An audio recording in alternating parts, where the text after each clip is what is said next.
got chocolate for you guys, so. Tracy, what do you think you make this morning? They're apple, like an apple pie bar, Fine. so.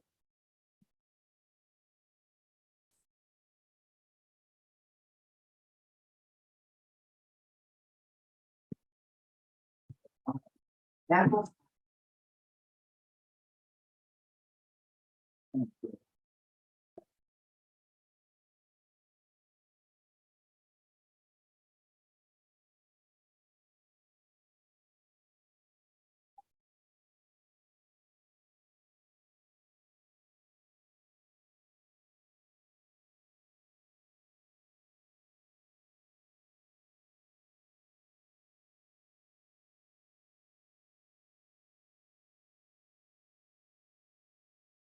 Hey, Todd.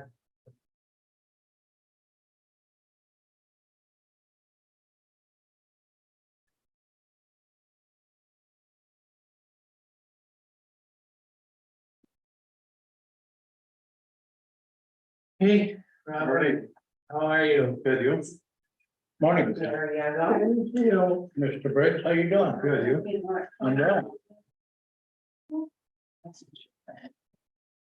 Did you Get your haircut? I'm looking for the Wisconsin government. You get your haircut or something? Yes, I did. This meeting. And it's not right. You mean the Marmor's rule of, it is, yes. So, How do we learn how we're supposed to behave if we can't get one? so. Yeah, there is a way to order them through the company that was printing them. So if you want me to look into that, and somebody else had asked me, don't go parking, Stephen Schreier. Once before. Yeah, I would be interested, although the last price I saw, it was $100 and some, and I'm not able to. Right, no, so I have to go back and look, it's been a while since I researched it. That's it. Thank you. Order a bunch, and he was filling out unless somebody asks, because I have a copy, he has a copy, Mike Hugo has one.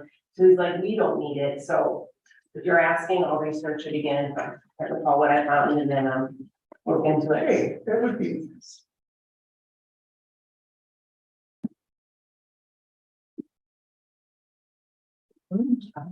Morning, how are you?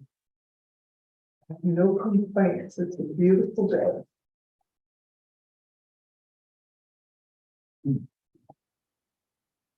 How would we know? There's no windows in here. Because I have to go through the weather to get here, and I gotta say, it's been awfully nice. It's been a kind of spring to just sit outside and enjoy. Unless the mosquitoes come out. Well, you know, the damselflies and the dragonflies are doing their job. I have no complaints about them anymore. The last couple of weeks of May were pretty grim. Yeah, before they hatched, it was as bad as I remember. Right, it's the don't go outside type of year. No, it's not. I donated a little blood in May. Well, the tourists are back now, so they have imported blood. I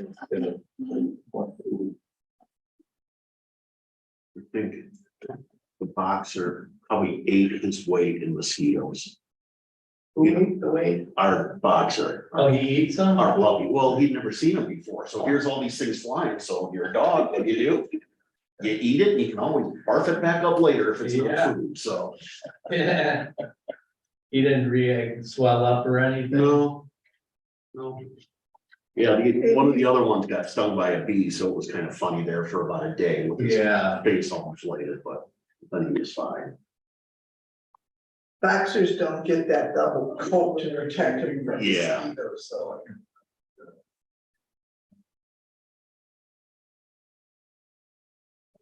Come on board right here. Yeah.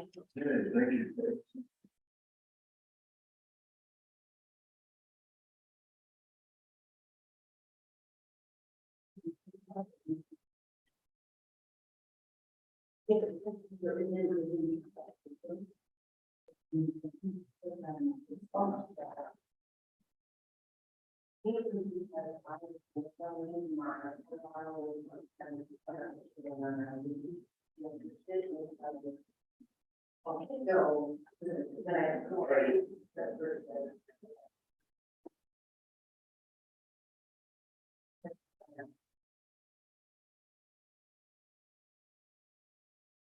Morning, Chris. Good morning, how you doing? Okay, what was the outcome of the? 2-1, they voted for the. Subdivision, Okay, so the subdivision is a go. it is. Everybody feels like they got blackmailed, but Well, That from the public hearing? no, the public hearing is supposed to be tomorrow night. Yeah, okay. Now we had a board meeting last night, they voted it 2-1. To go with the subdivision, Rather than the campground. but they felt, the guy said either you give me the.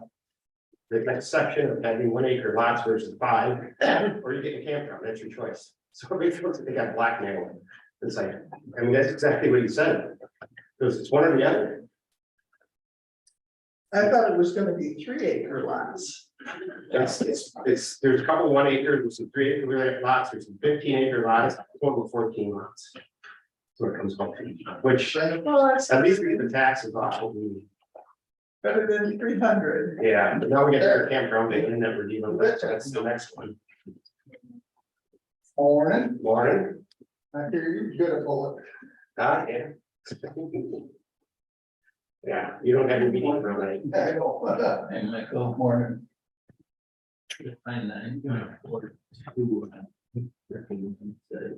Those 9 conditions for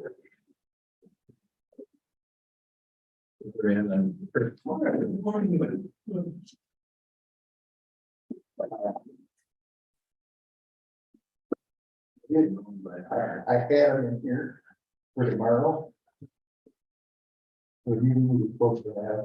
Yeah. Morning, Ted. It's only. Oh. Good morning, morning, Ted. I know.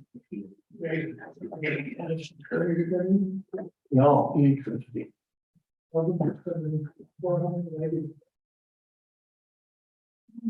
Oh, For 24? Yeah. Oh, no. is it sustainable? Is it a 1-year shot or? I don't know, that's the new funding of local governments. Hmm. I've got the thing here, tells how much Monarch was getting.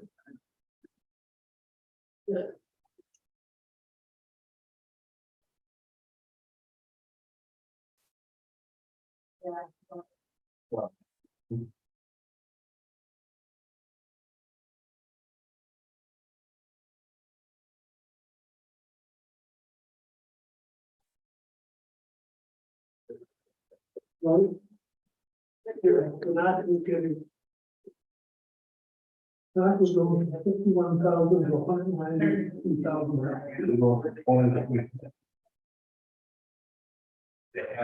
Hey, won't complain about that. And well, for the small towns like Hazelburg, Yeah, what do you guys? no restrictions on what we can start. Morning, John. County has to do this. You look lovely as usual today. Lighting. It's kind of like.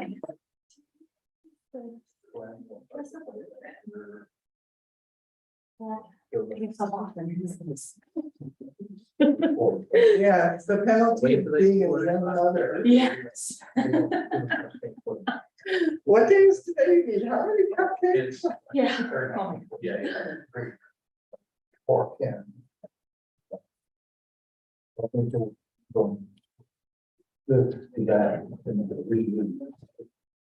Well, just look at our contract. Right? No, but I mean, you know, just that jump in the contract, a big part of it, right? That contract.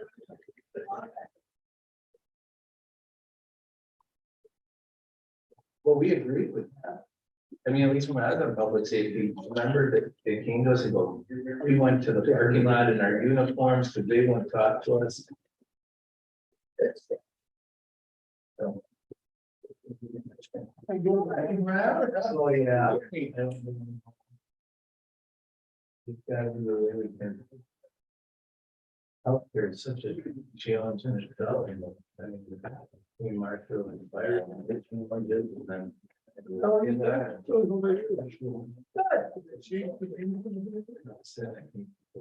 No. Come over to the high class here. Get over here talking to Palmer Board. So you mean, Good. The cabin is They're. Yeah. Mosquitoes are there, essential health. Your place is good. I didn't work that outside. Well- Imagine I go back up. then you got the dragon place. Yeah. How much do you get? For your- Thank you. Go to 28.5 or 91. Well, we'll be able to do all that. No small.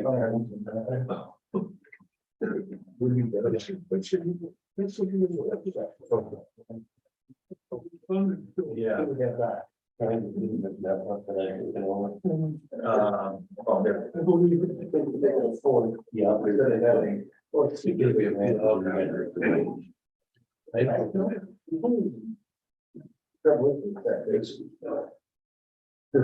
You can only find in that hole.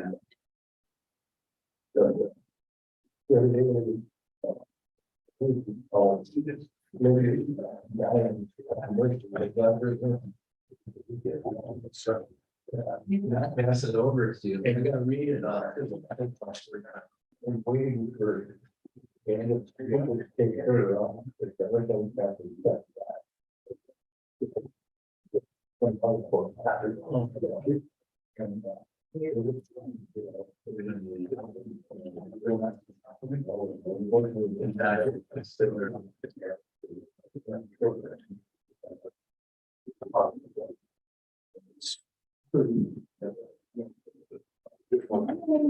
Mr. Alden.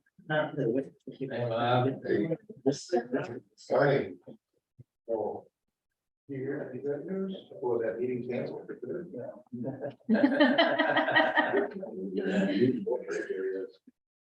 That's what everyone wants to hear. I was gonna be a long ways away from that thing tomorrow.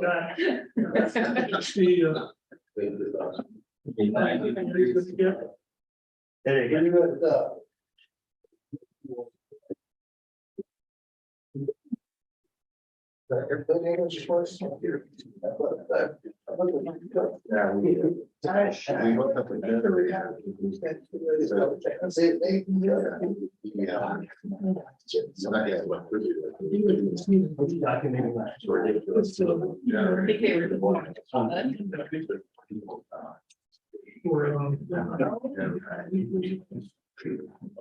Oh, it's not fully done.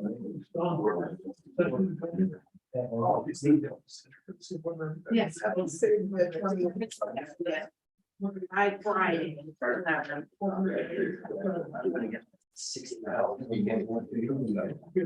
Yeah, meeting or cannibal. So that's the down here. Are they canceling the project or are they just canceling the? Yeah, that's what I'm. Just gonna get some more. Yeah.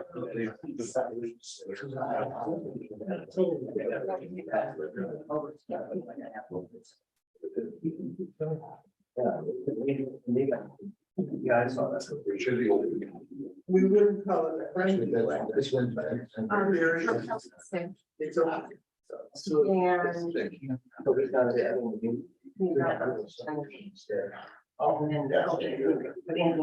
Oh, He was gonna maybe have. Yeah. You're right.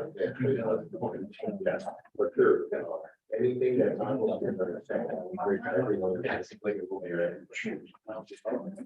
Oh. The new book, and we have, towns downstairs. I wasn't sure you wanted to grab them today, I didn't want everything up here and then get lost. No, So yes, so Hazel has, we've all ready to go. you know what? Interesting. Yeah.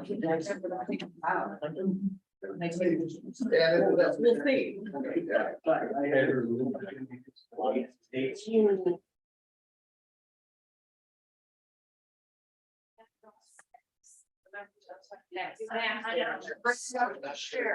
July 19th. Maybe you. 65th birthday, yeah. I'll be in, Florida, I won't be there, we can't have one on the 19th. I already gave them work, it's gonna be fun. Thanks, Liz, I'll take it. We can't have one on the 19th. My birthday was Friday, I just treated myself to a nice day. Whatever you do, That's what I heard as well. He said they found something else. Yeah, this is enough. Everything that needs to be said about this one says it's at this point, you know. Yeah. So guys, oh, you know. Yes, That's what you bring. Great. Oh,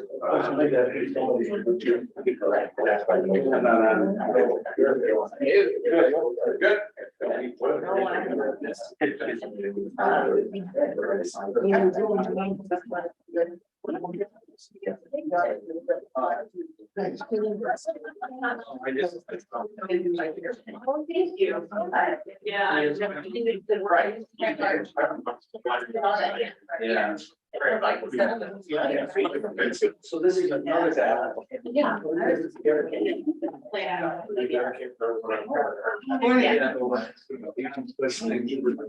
Hey, there's the star, yeah. Not right off the bat. Good. I wanted to know how big that check that was behind you was for, though. I just want to get Well, Sixty or 78,000. yeah, the one in that. Yeah, I just saw that. I haven't, Yeah, it's like the first half. but when I got the check was still on the wall, me and the. Yeah. They had a meeting last. That was very nice. Nobody showed up. They never. When I was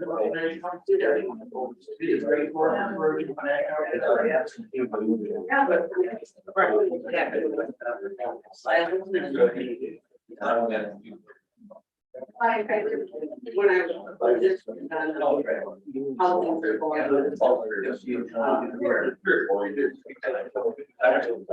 And then I did get the target.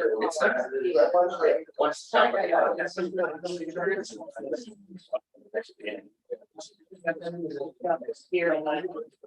I told them I should not. They're fucking very tender. No,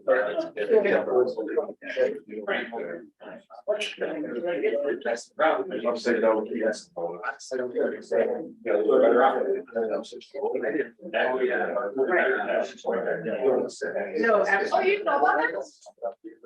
Well, yes, I knew it's not the best way was like the lead engineer on the. Putting it in there. So that's. Yeah, it was.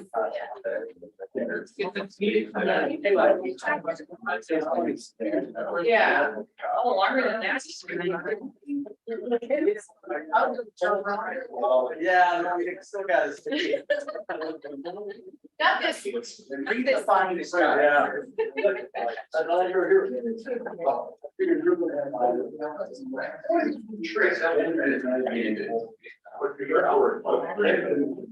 Broadband and.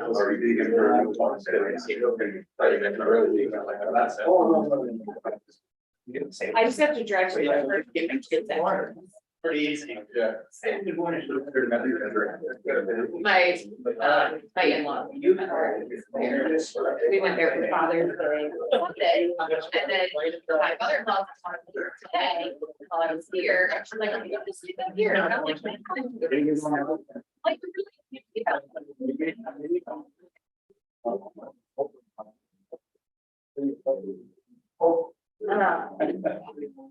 I'm like, yeah, that was like a really great idea. I don't think it'd be right now. One drive again, you probably drive. Put on an audio book. It probably would. Yeah, it's just, it seems like.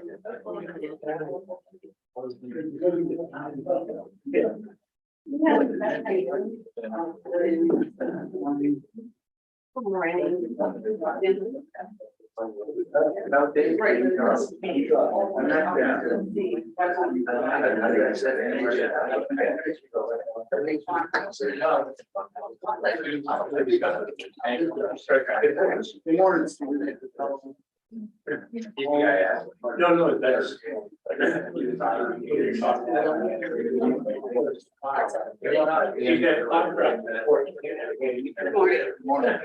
Ready to talk. I have some of this.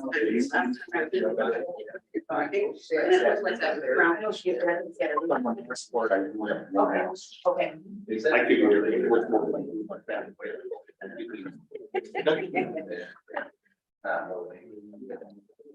Colette, you look especially nice today. Thank you. That's what happens when you're on TV, you actually dress up. It's working for you.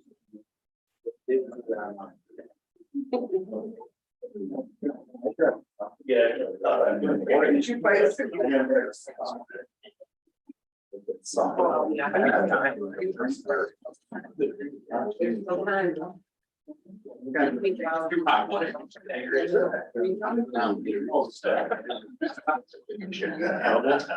I assume that my wife came back to your call at 10:30 as usual. I'm leaving my husband a job. This is what I'm doing all day and you decline me.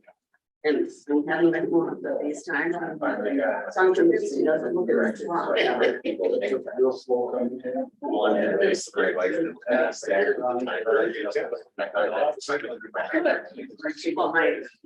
my husband and I spent a lot of time on volunteer work.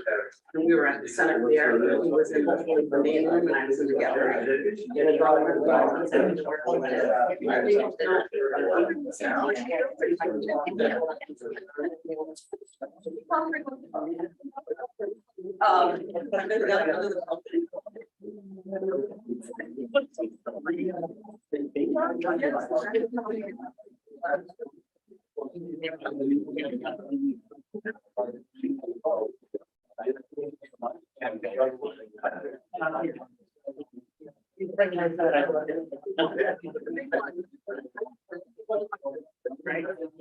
And I know.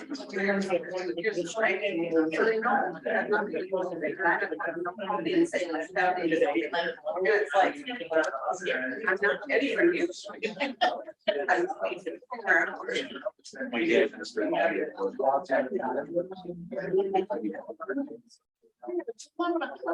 Stay on.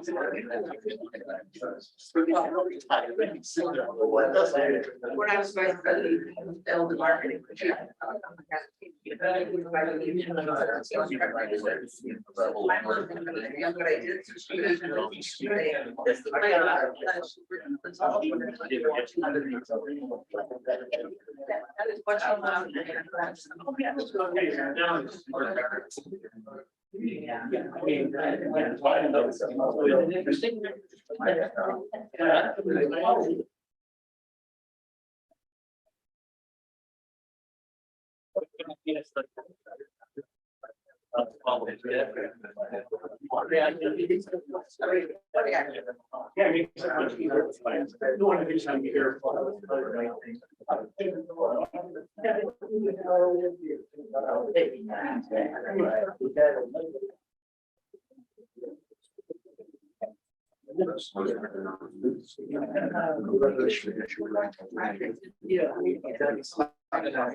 Yeah, it's like. Then I go back, it's nice. Yeah.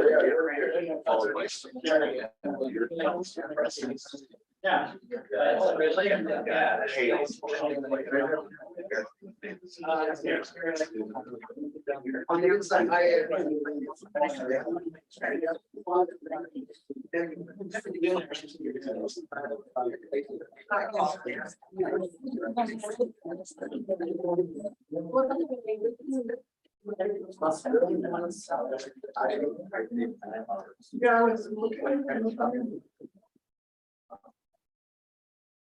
All right, it's 9:30, we'll call the United County Board of Supervisors meeting to order.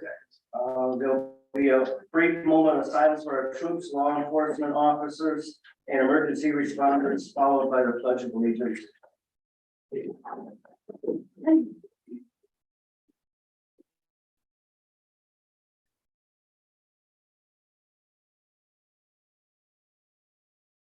Pledge Allegiance to the flag of the United States of America and to the republic for which stands one nation under God, indivisible, with liberty and justice for all.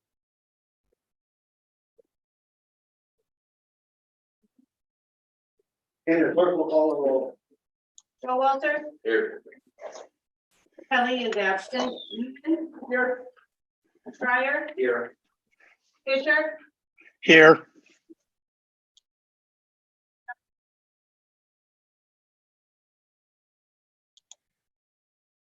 Here.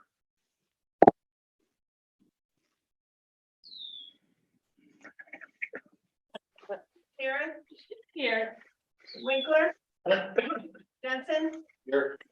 Rio, Morning, Tracy. good morning, Zorgel, Here. Roach, Here. Timmons, Here. Reed, Good morning. good morning, Bryden, Here. Paul McKinder, Here. Schultz, Here. Cushing, Halwinski, Here. we have 19 present, 2 absent. Okay, we have a quorum, we can conduct business. Do you want to put on the record that you gave us permission? Yeah, for the record, I gave Russ Fisher permission to Zoom the county board meeting today. Announcement, everybody use your microphone, make sure to turn it on when you speak. Item number 4, accept the minutes of May 16, 2023. So move. Second. A motion and a second, all in favor, signify aye. Opposed, carried. Reports, first item, 30-year service award to Lisa Charbonneau.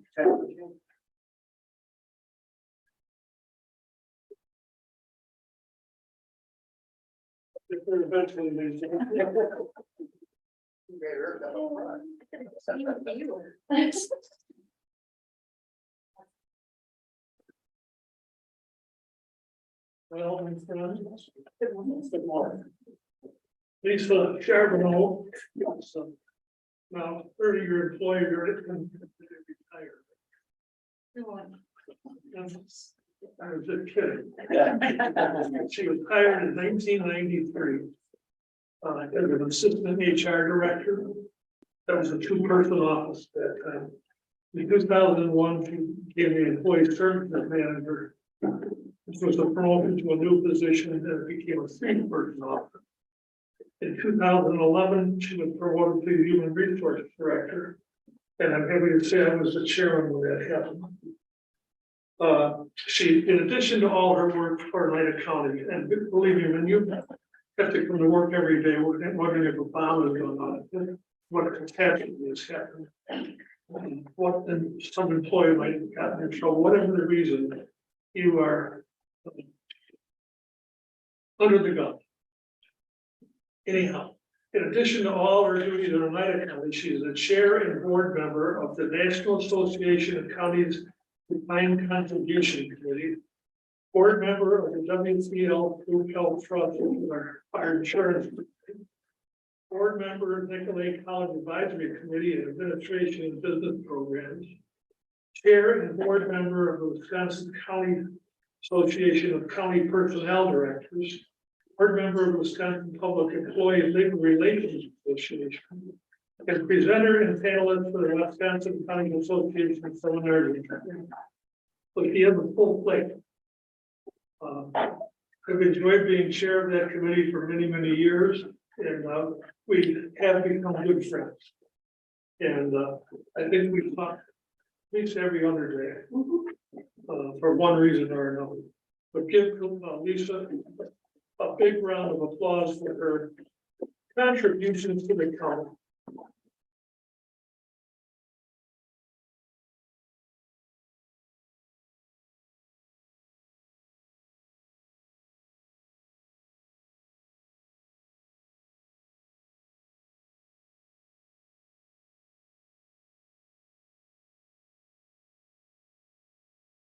The goal, Pardon me? that's your goal, to be the longest Well, living? no, because I think Lance Johns has that, and I think this was 45 years, that's a little long, but, so thank you, I've enjoyed working with this board and all of the county board, it's always a challenge and always interesting when new people are elected and bringing everyone up to speed and seeing what gets accomplished in a very little bit of time, so thank you very much. Thank you. Okay, next item will be a social service, 2022 annual report, Mary Rideout. Good morning. You should have received our annual, our annual report. Just a couple of highlights. We did end 22 in a positive financial position, returning 77,000 to the county. And then the only really new thing that we added was a little bit of information on the Criminal Justice Coordinating Committee. So that's new from our last report. So unless you have any questions, that's really my updates. Any questions for Mary? Yeah, when are you gonna retire? When Lisa Not for a long does. time. Any other questions? Is the microphone on at the podium? It is, yeah, it's quieter than yours, sorry. It doesn't seem. Thank you, Mary. Okay, Veteran Service Office 2022 annual report, Tammy Janikowski.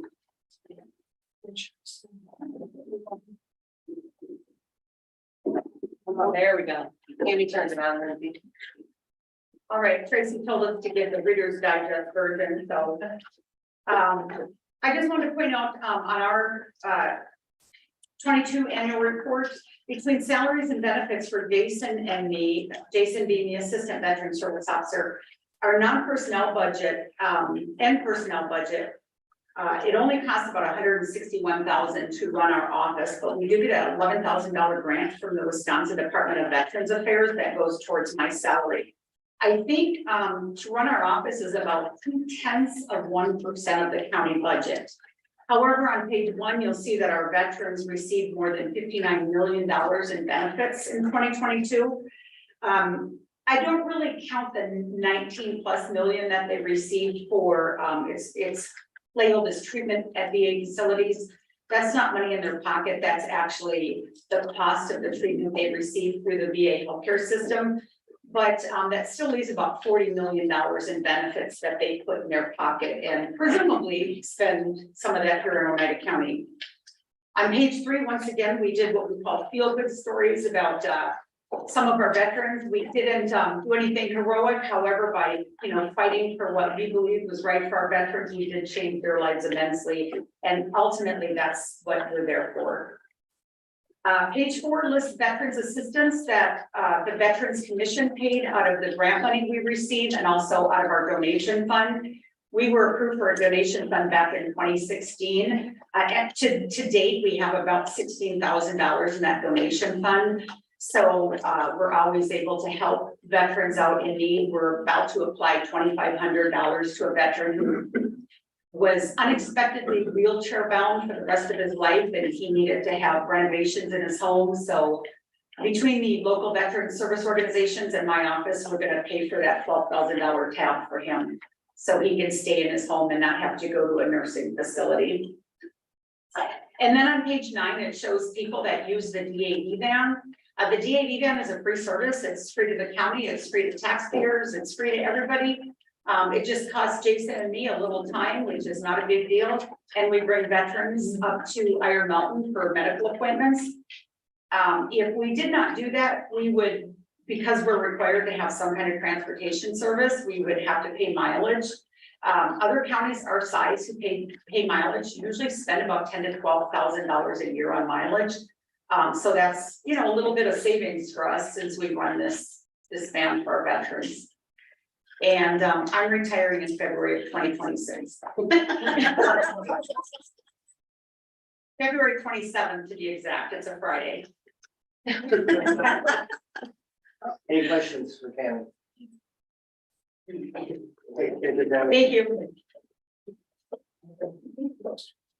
Okay, next item is a presentation by Mitch Olson, Hilbert Communications.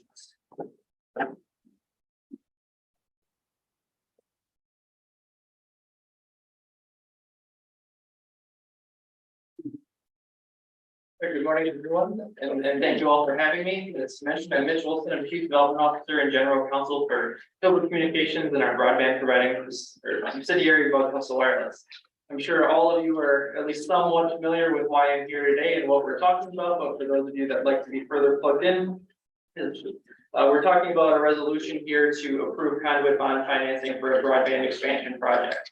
The resolution we have in front of you today is to authorize a conduit bond in the amount of $24 million for the purpose of installing broadband infrastructure throughout Oneida County.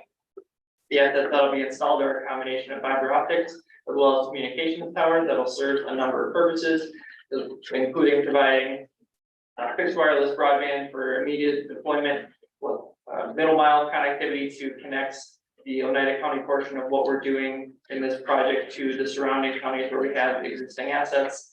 Last mile connections along those routes to provide connectivity to small businesses and residences located along the fiber route, as well as working with our cellular partners on those towers that we build to provide expanded cellular connectivity throughout Oneida County. And then our community education piece that we offer through Bug Hustle University that already has taken place in Oneida County through our Northwoods acquisition and the existing footprint we have here, but obviously as our footprint in Oneida County grows, the expansion of that program will with it. So the short version of what you're doing today is we're asking that you co-sign on a debt issuance here. It's a little bit more protected than that due to all the mechanisms associated with how the financing works. The bonds are issued ultimately by Fond du Lac County. You enter into an intergovernmental agreement with Fond du Lac County to guarantee your portion of the total issuance. This is the third tranche of a $240 million issuance. This one will be $69 million, wherein you'd be responsible for your $24 million in the event something happens to us. The primary payee on the debt is the special purpose entity the debt is issued to, which is Bug Hustle One LLC. But everything that we are doing in this program is guaranteed by our parent company, Hilbert Communications. So at the end of the day, we are completely responsible for everything insofar as we exist. The only risk that comes to you is if we fail catastrophically and are no longer around to make the payments.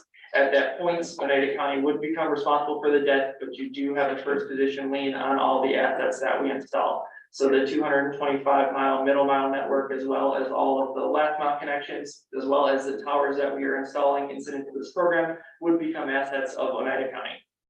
So you do have that security interest in the program, and you have remedies to be made whole in the event you become responsible for the units.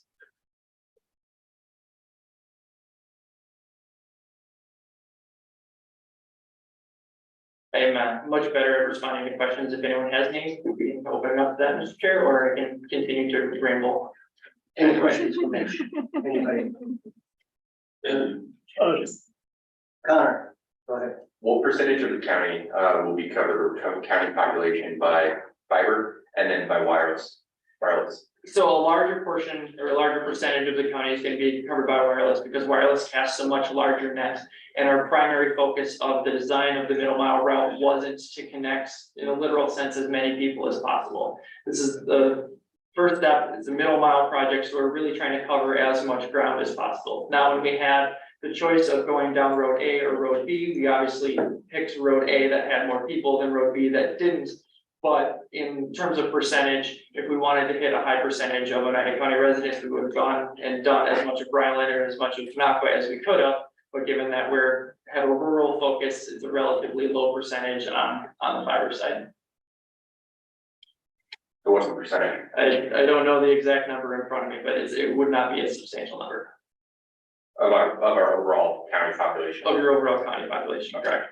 Given how much population you carry around there and Do you know, like breaking that, can I follow? Yeah, keep going. Do you know what percentage of like I guess how do I say that best? Uncovered currently by either fixed or wireline coverage for internet would be like improved service? Because like they have the federal maps and they suck. They're all wrong, but I mean, they say Pelican Lake has fiber, all that. But, so do you know what percentage or how many people you expect to cover? I have that, so we're giving just a second.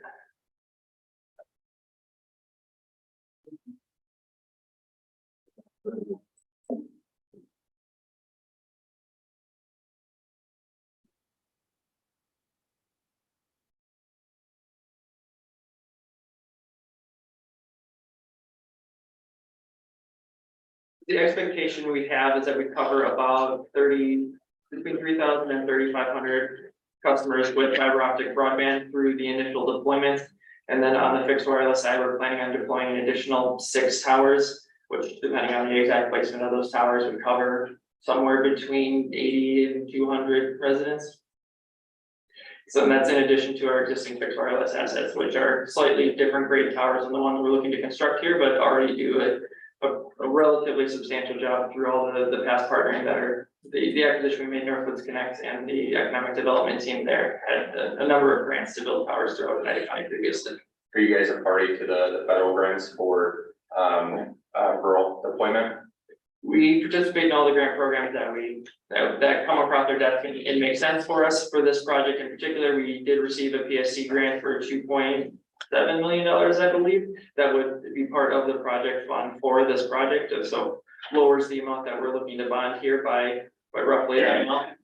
Because I know like Spectrum running fiber now down middle of nowhere by Cranberry Lake and Catfish up by Eagle River and Violet from United County.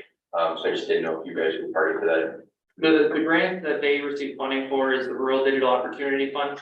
We did not participate in that. That predated my involvement at the company, but also predated our real steps into fiber. We were primarily a fixed wireless company at that time, and as the industry has developed, fiber has become more and more it's becoming more viable as a product to do in rural markets, given all of the money that's coming through, whether that's at the state level or the federal level. At the end of the day, we're not going to be the only player in Oneida County at the end of the day, and that's a benefit for the consumer. Is if they're the only one in town and they get to pick what the rates are based on that, lack of competition has a detrimental effect for the end user. And I have one more question. Sorry. So with the $24 million of, it's like conduit financing. Yep. So currently that would be about $800,000 a year with no interest. So what, 880 with interest. So looking at that, you would have to have a cash flow of about 67 to 75,000 a month from consumers like signing on to the program. Do you guys have in the counties that you're currently operating or deploying like I guess an average revenue per user that you guys are generating? What is it called, ARPU? Or yeah. But do you guys have a recognized amount that you're generating per consumer or anything like that? Our fiber deployment is relatively young at this point, so we don't have particularly reliable data on what we get for take rates. Our ARPU for fiber is as part of this program, we commit to charging end users $62.50 for a 300 megabit plan or $100 for a gigabit plan. We're using an average ARPU of 70. But the good part about the towers and the fiber assets is you have multiple revenue streams, so you're not entirely limited to the end user. Between what you're able to do with our cellular partners on backhaul, what you're able to do with power leasing and fixed wireless customers, what you're able to do with the fiber on transport, through all of the multiplicity of revenue streams, is very comfortable that we won't have any issue making the bot payments. Okay, and sorry, I said one last question, but now this reminded me. So first time I talked to you here, you guys had mentioned how 6% rate would be difficult to make the bond payments. And now I believe in, might be wrong, but in one of the most recent things I read from you guys, you said 8% for your cap. What changed? So the 8% cap is part of the lawyering associated with the documents. There's a default rate that needs to be able to be higher than what the standard rates are. So our expectation is that the bonds are going to be issued at approximately 6%. That's still pretty close to the ceiling where we're comfortable having the debt issued. Granted, Oneida County has a little better population density than others, so we're definitely comfortable here at 6%. But the reason why the documents reflect a maximum rate of 8% is to account for a default rate, which is required by someone downstream. Okay, I'm done. Any other questions? Could you repeat what you just told him, the number of people that you expect to serve? On the fiber optic side, we expect to have between 3,000 and 3,500 customers through the initial deployment. Residences, so if you want to multiply that by 2.6, whatever the average household size is. Not, No, nobody in the audience. 3,500 people. On 3,500 homes, business, 3,500 address points. Oh, address points, thank you. That makes a little difference. Okay. Rob, did you have a question? Okay. Anybody else have a question? Stephen, go ahead. So I have a lot of issues with this and I haven't hid that from anyone. One, I guess that jumps out at me is the value of these assets that we may inherit if you guys both pear shaped on us. And as we've really gotten nothing like feasibility studies or anything like that, so our bond counsel can't even tell us really how much risk we're taking. Because they'll flat out tell you, I have no idea. I can't counsel you on the risk that you're taking because nobody's given you anything that I can look at to tell you what the value of the risk is. It's just a matter of how bad do you want to deliver broadband and cellular to the residents and what's the cost? Well, we know what the cost is because this is a take it or leave it deal. We have no negotiating leverage in this whatsoever. We've been told that, not only by bond counsel, but others. That concerns me. So, okay, let's say, end of day, something happens. Stephen, I don't want you to get in deliberation. I want just a question and answer period. Then. Okay, then I'll ask specifically about the value of the assets, okay? The value of the assets. So we're talking 6 towers and 250-ish miles of fiber. What is the value of that? Because that's what we're going to be left with at the end of the day. If that's already there, we're assuming that's an asset that will exist. The value of the assets is whatever someone is willing to pay for at the end of the day. Obviously, we all know that the assets in this industry trade for multiples of cash flow. So the towers, most of the towers we've sold have been between 27 and 30 times what the revenue generated by the tower is. So if you have tenants on the tower, obviously the value goes up exponentially. The value of fiber, the multiples aren't as high. But at the end of the day, to your point on the negotiation side, the take or leave nature of this is we don't have a dollar of markup in the cost. Is what we are planning to invest in this project is what it costs to put the assets in the ground and in the air. So to that end is we're not trying to make a margin. We're not trying to shave any money anywhere. All the funds that come out of the project fund are subject to approval by a representative of Oneida County. So we would submit an invoice and say, we bought 15 spools of fiber. Is that an appropriate expense for the project? And we need sign off from you before we're allowed to even spend the funds. We have no mechanism that we can do any gamesmanship on this. All of the project funds have to be spent on Oneida County project. That's where you have that lien. And there isn't any level of inflation in it. So at the very least, if someone wants to put in the same network we're putting in, the cost of doing so is about $24 million. So again, specific to the assets, if I understood correctly, we don't have first dibs on these assets. Is that correct? There's a nuance to that in your case because of the mechanism associated with the Public Service Commission grant. They have a lien on the totality of the assets equal to the amount of the grant. Other than that, they're primarily yours. Even I want to ask him a question. Mitch, when if Buck Tunsil goes belly up and we inherit the $24 million of infrastructure, Hilbert Communications bought out Northwoods Connect at a certain price. Is that part of the whole, would stay in the Hilbert, or is that part of our assets that are in Oneida County? The Northwoods Connect, and how much is that worth? The Northwoods Connect assets are part of Hilbert, so they are part of our Hilbert Communications overarching guarantee. Those are not specifically carved out as collateral for Oneida County, but they are part of the total picture. The overall valuation of the Northwoods Connect assets is between $2 and $3 million off the top of my head. But that's, again, part of the larger picture, not specifically reserved for you.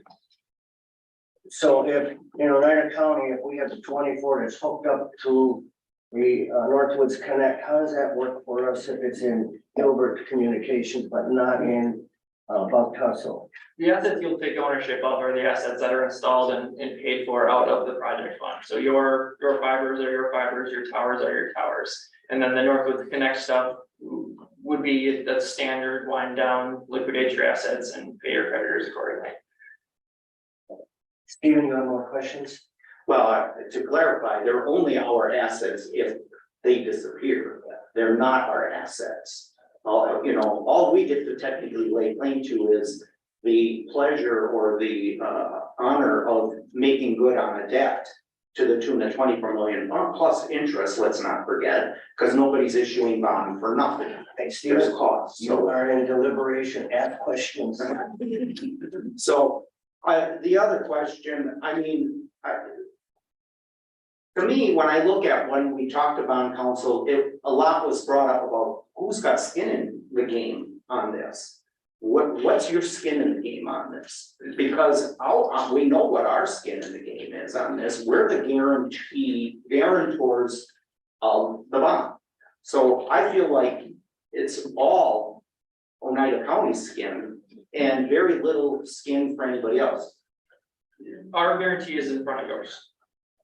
So we have all of our skin in the game, not only the assets that we're installing this, that you have priority liens on, but also the rest of the assets in our portfolio. Everything Gilbert Communications is in the parent company guarantee. That's part of the documentation that will be executed simultaneous to the bond being issued. Because we have everything we have in this. Just wait a minute. Keep going, Steven. No, that answers the question. Go ahead. Connor, okay, wait a minute, Connor. Yeah. Go ahead. If Harriet Communications were to sell, would the buyer have to abide by everything that's in this agreement? Yes. In the event of a transfer of any kind, just as general contract law principle, they assume everything associated with the bonds. Thank you. Connor, I just want to know what cash flow is paying the debt service and payback of these bonds? So is it the cash flow generated in Oneida County by these, by this project, or is it Hildebrand Communication through Buck Tussle's overall cash flow? So you're operating in how many counties now?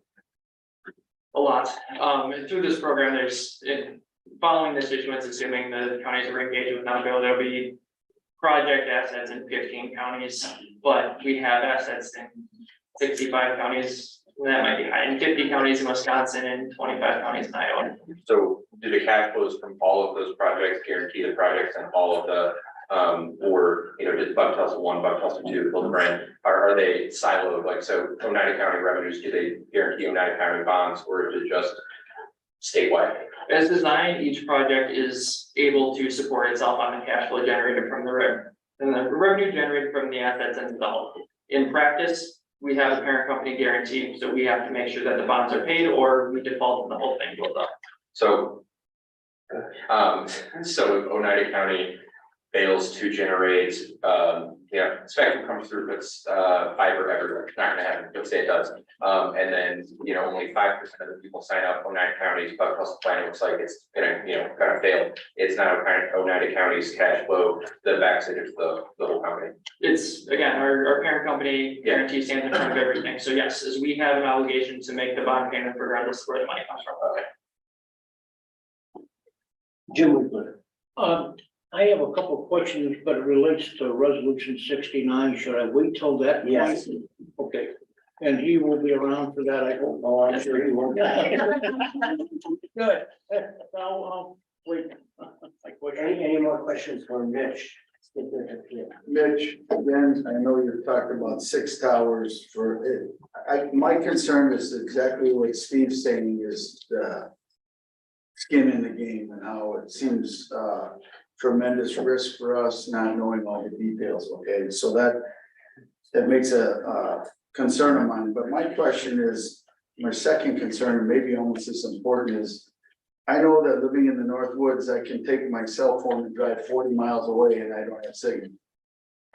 I know if I'm hooked up to a wire at home, it's much better than shooting to it. We got a lot of trees here, topography. So when I hear that most of ours is gonna be through waves, I don't like that. Is that, what am I looking at for percentage wise for the people in Oneida County to be hooked up to something that's still gotta go through the air and not hooked up to a wire? So the cost of doing fiber to the home for all of Oneida County is somewhere between $300 and $400 million. We're looking to do $24 million as a jumping off point as we continue to grow and develop our network with ourselves as well as other providers. We're not gonna provide for everyone in Oneida County, but we'll have a jumping off point so we can continue to work with providers down the road in the future to help get that fiber to the home everywhere. Because to your point, it is a more reliable product. In the interim, the next 7 to 10 years, fixed wireless certainly has a place because it's an improvement over the service that people are receiving today in a lot of areas. So you can improve that level of connectivity within 12 to 18 months by installing towers. The towers are still valuable assets in the future, given what they can do on the cellular side of things, because people are still going to want to use their phones in the future. It's a phased approach, it's a tiered approach, and you have to kind of take the things one step at a time. Because we could forego the towers, and even after today, we could still forego the towers and put all of that money into fiber, but that's not casting as wide a net. And so it's not helping as many people as quickly as possible, which is why we let the fixed wireless play in the beginning as we kind of phase that out over time as the fiber catches up. The first sentence you said was 300 million for putting everybody on fiber. What did you say in the very beginning? Yeah, that's pulling a number mostly out of the air, but it's to do based on what we can do for $20 million or $24 million, what it would take to do the rest is a lot. So yeah, 1/12 of what we're doing roughly. Yeah. Thank you. Question, Mitch, where the main fiber is going to go, people are gonna connect within 1,000 feet, they will connect directly to the fiber. But the fiber is gonna connect to all the towers. Currently, our broadband is tower to tower to tower. This is going to have fiber to the towers. Yep. And how will that affect the people, right now, megabytes or whatever, when you hook fiber to the tower instead of going tower, how will the reception be for those people? So one of the limiting factors on what you're able to do on the fixed wireless side is not as much the signal you're putting out, but the signal you're bringing back in. The industry term for it is backhaul, but how you handle that traffic and get it back to the internet. And the more you have a string of connected towers that are connected by microwave, because you have a limited capacity on that microwave. So the more frequently that you get off of the airwaves into the fiber and then the fiber takes it where it needs to go, you're able to support more traffic on those towers. So. And then another question about the fiber is, Oneida County is supposed to have a certain amount of strands. Is that only for 30 years or is that for the life of the fiber? The way that the document is currently drafted is it's for 30 years. That's the lifetime of the bonds, that's the limit of your risk, so that's what our board suggested that we put in that document. As we talked about at the executive committee meeting, we have no intention of signing that today, and it doesn't have to be perfect as we sit today, we'll continue to negotiate. Our intention here is not to make money off of Oneida County. There's a partner of ours in this, we're trying to create that partnership or further that partnership started by Northwood years ago, and we're not in the business of making money from you. We have the same goal as you, and that's why you get the 24 strands in the first place. Scott, Rob? is your wireless, if I put a booster in at my house, will it, I've got an off the grid cabin, as soon as I put the booster on the roof, on a pole, my bars went up. And I don't have to stand at the end of the document. Does that same kind of thing out, would that work? Let's, you said you got trees in the way, but by putting the booster on, can you still do that with your technology? There's a little bit of inside baseball, we're getting into the weeds, but the primary product that we use for the fixed wireless is a Cambium product. It's a Cambium, it's a line of sight product. So you do have that tree obstacle. You can always make it work. You just have to be creative. It's usually just the height on the receive end. You can kind of piece stuff together and get it to be where it is. The alternative is the cellular spectrum. It's not line of sight. It's LTE. It works in somewhat independent of the tree cover, they do have a factor, but it's not as prohibitive, so that's where you're seeing the booster is on the other license spectrum, which is different than what our fixed wireless is using, but with what we're doing with the towers, is the cellular connectivity is likely going to improve as well, so it's all part and parcel of the program.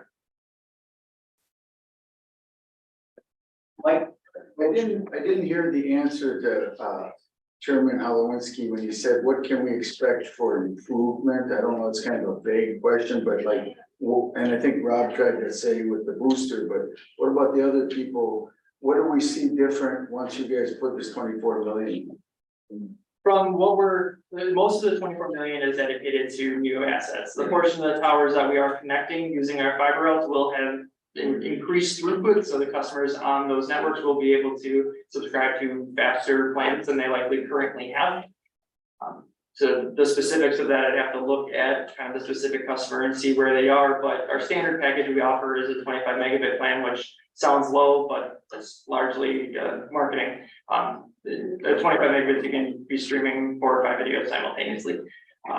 We'll all get that for sure. Off of the fixed wireless, yeah, if you have a signal, you'll have 25 megabits. But with the fiber connectivities, we'd be able to surpass that in most instances.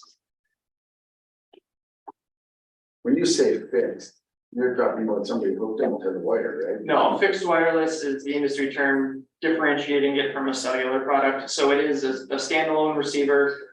Think of it like the satellite dishes, it's mounted to your house, it catches a signal from the tower, and it's a hard wire. You still get 25. Okay, Yep. thank you. Any other questions? Generally, how far off the tower can households receive the fixed wireless? Our typical expectation is 5 miles. Again, line of products, you have to work with what you can be able to see. We do have customers that are 9 or 10 miles from the tower where the topography allows for it. But a 5 mile circle is usually pretty good. Then. Mike Timmons. We have a lot of people in fringe areas that have service here, and I live here and I don't get anything. Are those people gonna get any help out of this? There's the main routes come right down Highway 47, but there's people that live on Tomahawk Lake that are back in there that have nothing but their thousands of feet prior to, away from they can't get signal right now by the satellites that are out there. Is this gonna help anybody like that? This is step one. So there's going to be a portion of those people who are close enough who are going to be able to make connections to now. It's beyond 1,000 feet. Right, but that's step two, as we continue to generate revenue from this program, continue to expand our network outward, continue to look and find grant opportunities that we're able to subsidize the funding in a way that makes sense. It's gonna get there, whether that's us, whether it's somebody else, it's gonna get there, but doing this program gives us our first step. So in order to serve that person without this middle mile network, it's now a 150 mile question to get back to where we have assets. We're taking all those 150 mile questions, making them 5 mile questions, and then we're able to partner and find a grant opportunity and figure out how to serve that area. There's people in Minocqua though, that have it on 3/4 of a mile from their house on either side and still not getting service. And that's people, you know, the underserviced people is where. So you're gonna go to the main popular areas and the fringe areas will still be suffering when this project is complete. If you look through our mapping, there's a lot of fringe areas are served. Obviously, not all of them, that's a $300 million question. That's why we like fixed wireless, because it casts a bigger net and you're able to find those fringe areas a little bit easier. But again, to that point this is step one. As we continue down this path, continue to look for grant opportunities to exploit. It's gonna happen for everyone eventually. It's going to take some time. Mitch, what do you foresee? There's a lot of money for broadband out there in grants. What do you foresee your company moving forward and applying for other grants? Continue to be as aggressive as possible, because if we don't get it, somebody else does, and somebody's gonna have the opportunity to come in and compete at cents on the dollar. There are a lot of moving parts. There's a lot of strings attached with a lot of the money that comes out, but we've never met an opportunity that we at least didn't give a good hard look to. The program like this, a middle mile program, we were fortunate enough to get a grant in the PSC. Unlikely to have something like this funded by any additional grant opportunities because they're looking for last mile projects. And frankly, it's not particularly right to do a lot of last mile projects in Oneida County because the connectivity you get is a long way away. So by installing this middle mile, we'll have a better opportunity to focus on last mile projects and pick areas that need service. So whether that's through any more broadband expansion grants, whether that's through BEAD funding, whether that's through whatever the state puts out through programs or whatever the feds put out through other programs, everything is on the table. And then explain to us about the middle mile for other companies tapping in to the fiber that we put in. Sure, the middle mile we do is open access, which we're very transparent, we're very upfront about where our assets are located because we want as many people to connect to it as possible. That's one of the revenue sources we have projected for this asset. And as we kind of continue this program and our network grows throughout Wisconsin, that becomes a more valuable piece because we're able to get you once, in the event that this project goes, your neighbor in Forest County goes this evening, so we'll have connectivity from the western side of Oneida County all the way down to Green Bay, and if Brown County goes later this month, then we'll have connectivity from effectively, we'll call it Lake Nokomis to Jefferson is kind of the string of counties that we've pieced together at this point. So we have additional capacity in there to lease for providers looking to do last mile products, for providers looking to connect across a long distance. And we're not, it's a competitive market space. We're not looking to gouge anyone there either. A bird in the hand company is what I like to refer to it as. And so if someone's willing to utilize our middle mile network, we're not going to price and force to try to keep them out of that space. I'd rather have someone that needs them. Hey, Tony.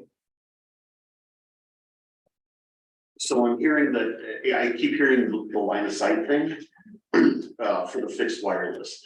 And I just wanted to clarify, so when we talk about this fixed wireless, 5 to 6 miles away but it's line of sight.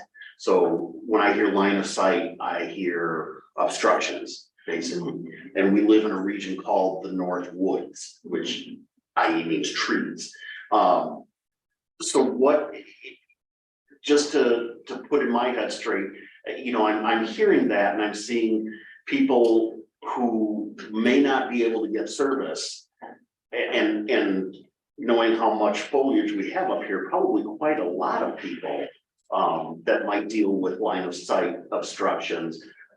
And as a property owner or a resident of the county, they're taking on the risk for this, but are still not going to be able to be serviceable. What as a representative of the county board should I be telling my constituents about, yeah, you're taking on this risk, but you're not really getting anything for it at this time? What's our time period? What do I tell them? It's certainly not going to be a solution for everyone. There are going to be line of sight issues in instances. There are going to be people that aren't on the fiber route. There are going to be people that are on the fiber route. Again, harking back to what the actual cost is of doing the whole thing, and that this is step one. Now, on the line of sight side, as I mentioned before, there's always a hurdle you can overcome depending on your creativity. What you can do with an old-fashioned 50-foot TV aerial to get your line over the tree is usually enough of a solution in 90% of the cases, unless you're particularly down in the valley. But even then, there's a workaround. There's something that we can figure out to make it work. And at the end of the day, again, that's a temporary solution, casting as wide a net as we can while the fiber comes in. But I was thinking about it and I forgot to say, so I mean, of the Northwoods Connect acquisition that we have, is they have 33 tower sites throughout Oneida County. They have a little more than 1,000 customers on those tower sites. So again, it's not perfect, but there is a fixed wireless play in Oneida County. How many people on the 33 towers? About 1,000. Again, their towers are a little different than the ones we're using. A lot of them are shorter and not particularly very great towers, but that's another discussion for another day. Jim Lakewood. You keep talking about the first phase. Is it the intention that down the road, if you're gonna come back and ask for more money? No, I do not want to have this conversation with you guys again. As much as I like that. The expectation is that this is phase one. This is the part that we need your help for, because this is the big bite of the apple. This is where you need to spend an absurd amount of money to get your foot in the door so that the future projects are less expensive. Because if I wanted to build a project and cover every home that's on Lake Tomahawk, it's a hell of a lot easier now that I have middle mile connectivity right there. If I was trying to do Lake Tomahawk, but I needed to get my connectivity from the assets that we have in Crandon, now I'm adding $10 million to get from Crandon to Lake Tomahawk before I'm even able to start generating the revenue from the dust that's on Lake Tomahawk. So the cash flows from the project are designed to have enough revenue to continue our expansion into Oneida County and continue to serve people throughout Oneida County. Now, you're talking about fiber optics, you can put fiber in the ground, you can go Highway 47 up to Monaco. So that's right through, which is my area. And I heard our town hall will be connected. Now, anybody else along there, they won't be able to be connected because there won't be a connect spot. Well, there will be a connect spot. Yep, so for every household along Highway 47? yes. A little bit inside baseball. So when you do middle mile and last mile simultaneously, while you're in the ground, you're burying two conduits and two fibers. Our transport fiber is 144 strands, goes in one tube, and you don't cut that one very often. On top of that is, depending on the population of the area, either 24 or 48 strands in another tube that is making much more frequent stops. So we're making all of those connections to every home that's along that route. Highway 47, there's a couple offshoots off of Highway 47 that are beyond the 1,000 feet that we already have in the project. And depending on what the population looks like, is scope creep is real, and we'll pick up more houses than it looks. Okay, but I was also informed somewhere along the line or read somewhere that the fiber optic cable that you guys are putting in and what is going to the household is something different, so it won't necessarily pick it up. Unless you run fiber optics to the house. We will be running fiber optics to the house. We will be doing the industry term for it to drop. So from once the sale, we engage with the customer and made the sales, there will be a fiber run from either a pedestal or a flower pot. They're the two kind of aggregation points along the route, and you take a strand of the fiber or two and you go into the house, same as it's worked with phone and cable in the past. Tony? Sorry, so I've heard you say, this is the first step, and that's cool. But do we have any guarantee that those subsequent steps will follow? I worked in IT for a long time, so I know that, most of these companies want to be that backbone provider because that's where the real money is, with the less maintenance expenditure. It's very expensive to go from house to house. So what is our guarantee that we're going to put this in, spend this money, take this risk, and when those subsequent steps come, those next steps come, that Bud Tussle or Hilbert or whoever is around at that time is going to say, well, we decided that's not profitable for us. We've kind of gotten what we want, the infrastructure side of it, where we can charge other people toll on it. And the individual houses, well, that's the way it goes. The biggest piece of that puzzle that's changed is grant funding. And so with all the money that's being dumped in the industry, you're now doing projects for 50 cents on the dollar that were not profitable at even money. And so now that all of that opportunity is there, people are much more willing, ourselves included, but also let my presence here today be enough of an indication that we're continuing to be invested in Oneida County. We're a growth-oriented company that puts back every dollar. Our entire premise as a company is to not ever have to pay any taxes because we spend all of the money that we make back in assets. So as we continue that growth trajectory, we continue to expand, we have to spend the money we generate somewhere. Mitch, when the broadband is put in, I understand that you will be servicing all the public buildings, schools, fire sheds with high-speed internet. Can you comment on that, Charles? Again, Who pays for that? Yeah, we'll provide service to anyone that's looking to provide service. If it's along the route, the cost is minimal. If it's a little further out, we have to have some build. There's obviously a gate to construction that would have to be considered. But at the end of the day, is we're non-discriminatory based on who we're providing service. So if there's a customer on the route, whether that's a school, a library, a business, a residence, they can certainly purchase service. Connor? Debbie. Debbie.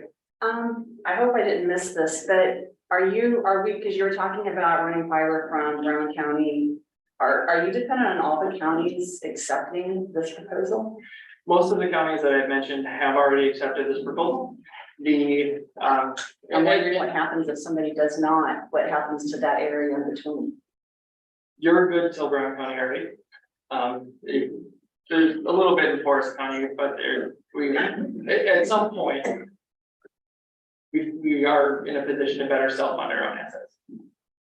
So when there's connectivity that we need to make for a county that doesn't particularly like the program, or a county that has existing assets in one place or another, we can do that, because we can purchase transport from other providers that have long haul across the area. So we're definitely able to get connectivity to Oneida County as we sit today. And so that particular concern for Oneida County isn't profound. Price County is an example, which hurts me deeply because I'm from Phillips, but we are worked with Taylor County. We haven't made any inroads with Price County yet because they have an incumbent provider in Novato, formerly the Price County Telephone Company, that does a great job of serving Phillips and Prentice. Now there's still a pretty substantial play to serve Ogama and to serve Park Falls and to serve Byfield and the rest. But we haven't made the inroads there because they feel more comfortable that their broadband problem is solved. So at some point, we out of pocket will make a connection from where our route leaves Oneida County to the west by the Willow, down through Price County to connect to our existing network that we're building in Taylor County. So the connectivity will come. How quickly it comes is a lot faster through a program like this until we have to figure out how to do it on our own. But we can do a more substantial project like this when we have the benefit of 30-year financing. Mitch, how many counties have already signed on to this program? The first two tranches were for 12 counties. This is for 3 with an asterisk because we're doing an additional $10 million in funding. Any other questions? Anybody? Yeah, Mike Roach. how many towers did you say? 6? 6 is what we have in the plan for. And then you said all of those towers will come fiber to. Not all of the towers will have fiber to them. The majority of the towers will have fiber to them, including a number of the legacy Northwest towers. So how many? There's only 6, so how many will have wires to? 4. That at a quick glance.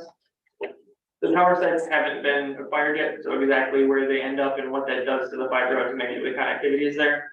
A couple, I guess, balls in the air to get finalized there. But if you add in the number of Northwest towers that are along the fiber route, there is.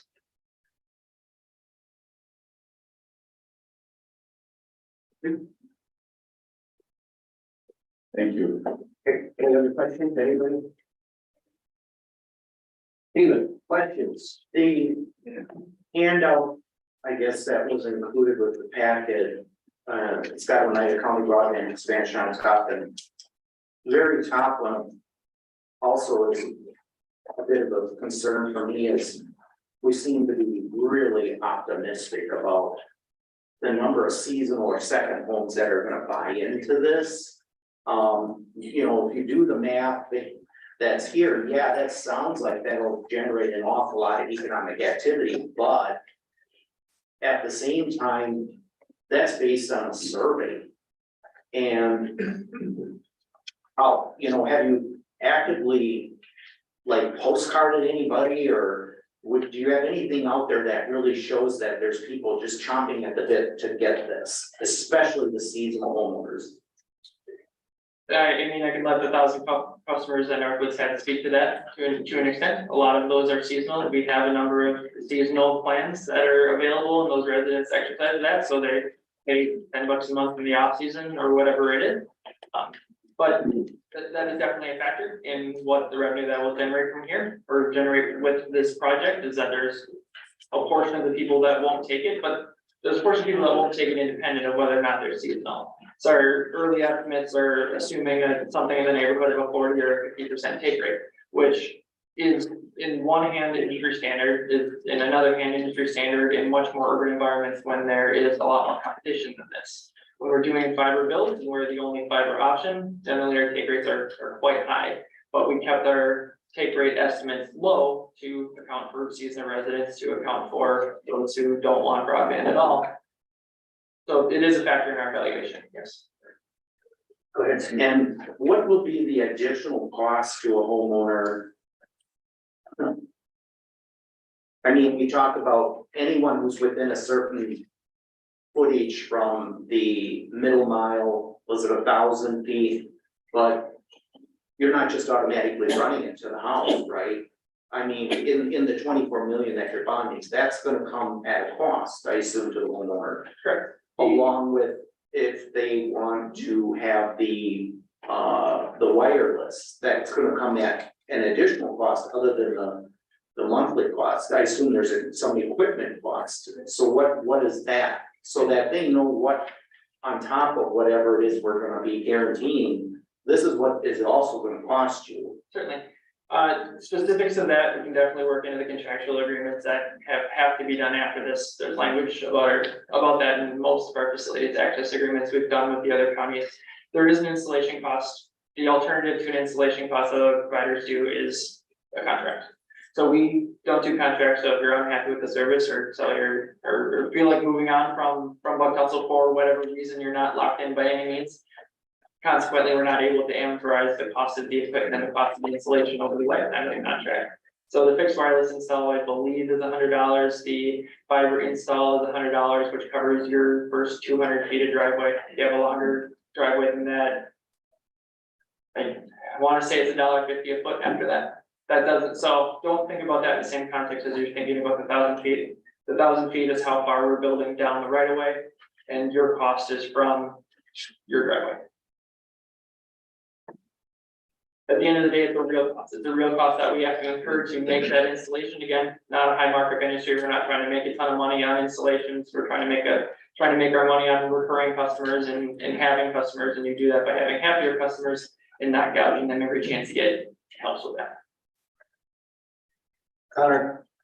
Sorry, last question. Are you structured as a REIT? No. No, okay. What was the question? I was wondering if you're structured as a REIT or his company, real estate trust, basically. They have to you mentioned about putting the CapEx back into the business and the cash flow. So I was wondering if basically he was structured as a REIT because that required a. I guess that was a rule or a choice. Yeah, okay. Anybody, Michael? Yeah, I guess, I don't know if anybody can answer this, but what are the other options if we don't go with Bug Tussle, you know? So what do we have invested so far with you? Is it 20,000?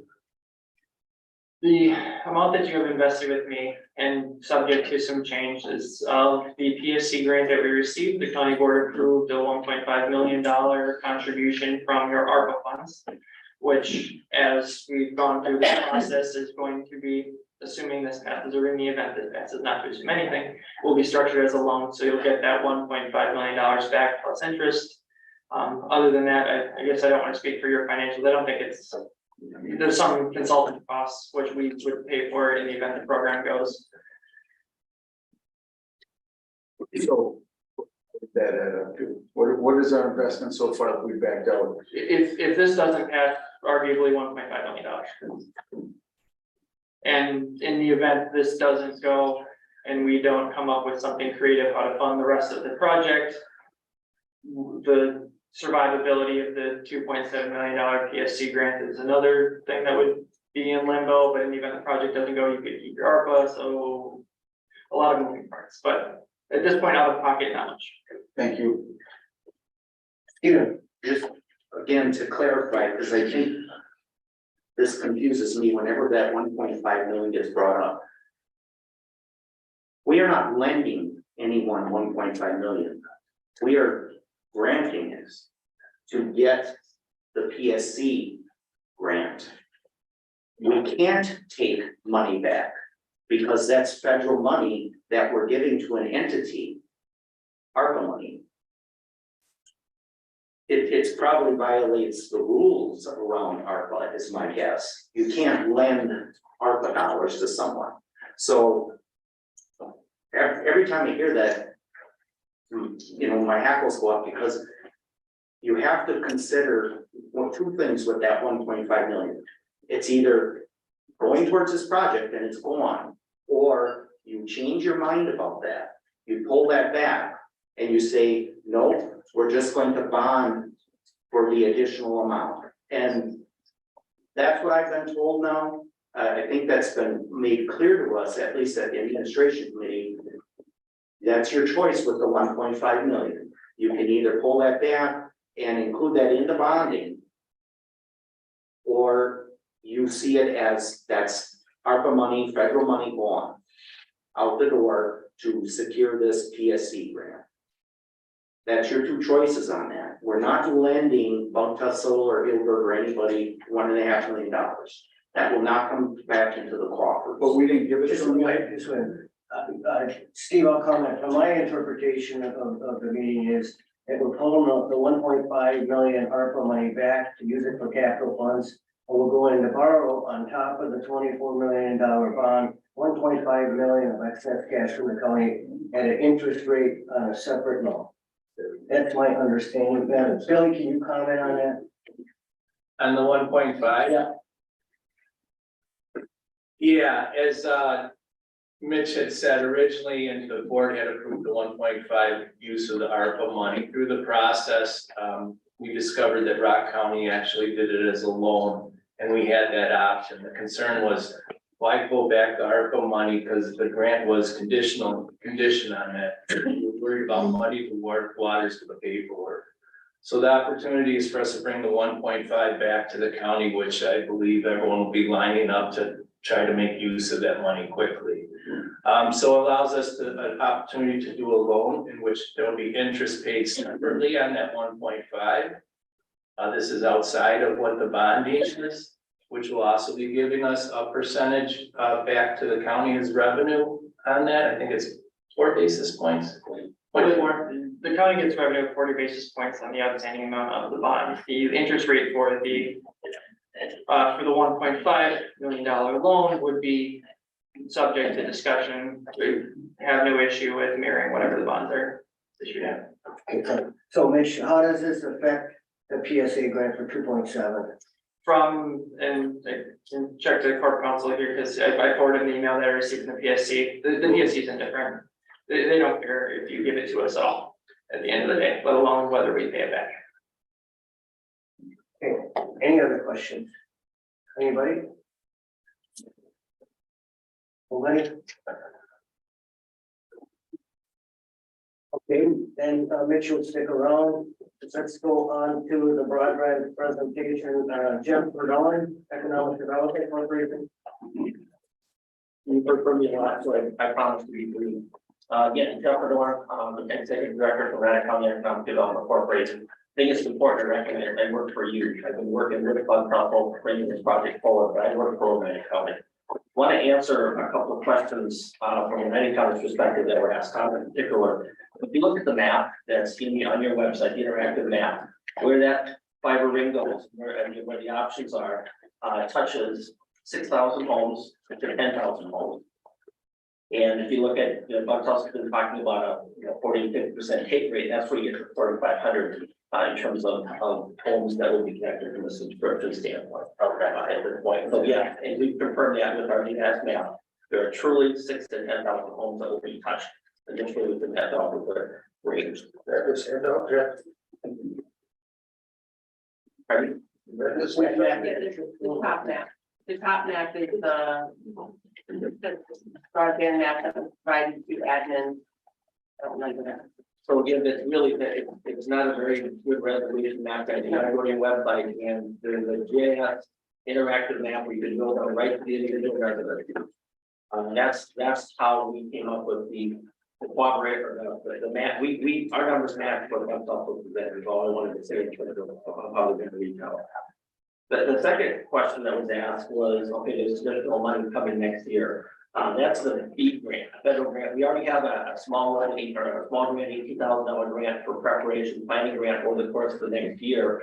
So we're ready for this BEAD grant comes out next year. But again, that is final mile hookup.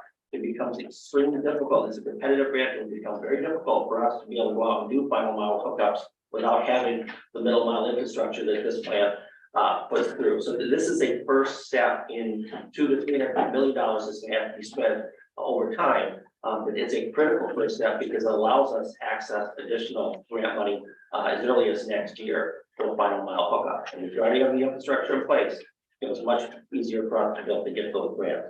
So I just wanted to bring those two things forward. And the third thing, this piece of paper, Stephen, you brought up, I put that together. And your question on the second homes, that was a study done by the University of Wisconsin, for the extension, and also Madison, where they did survey, and they did basically put this information together for a whole bunch of sources.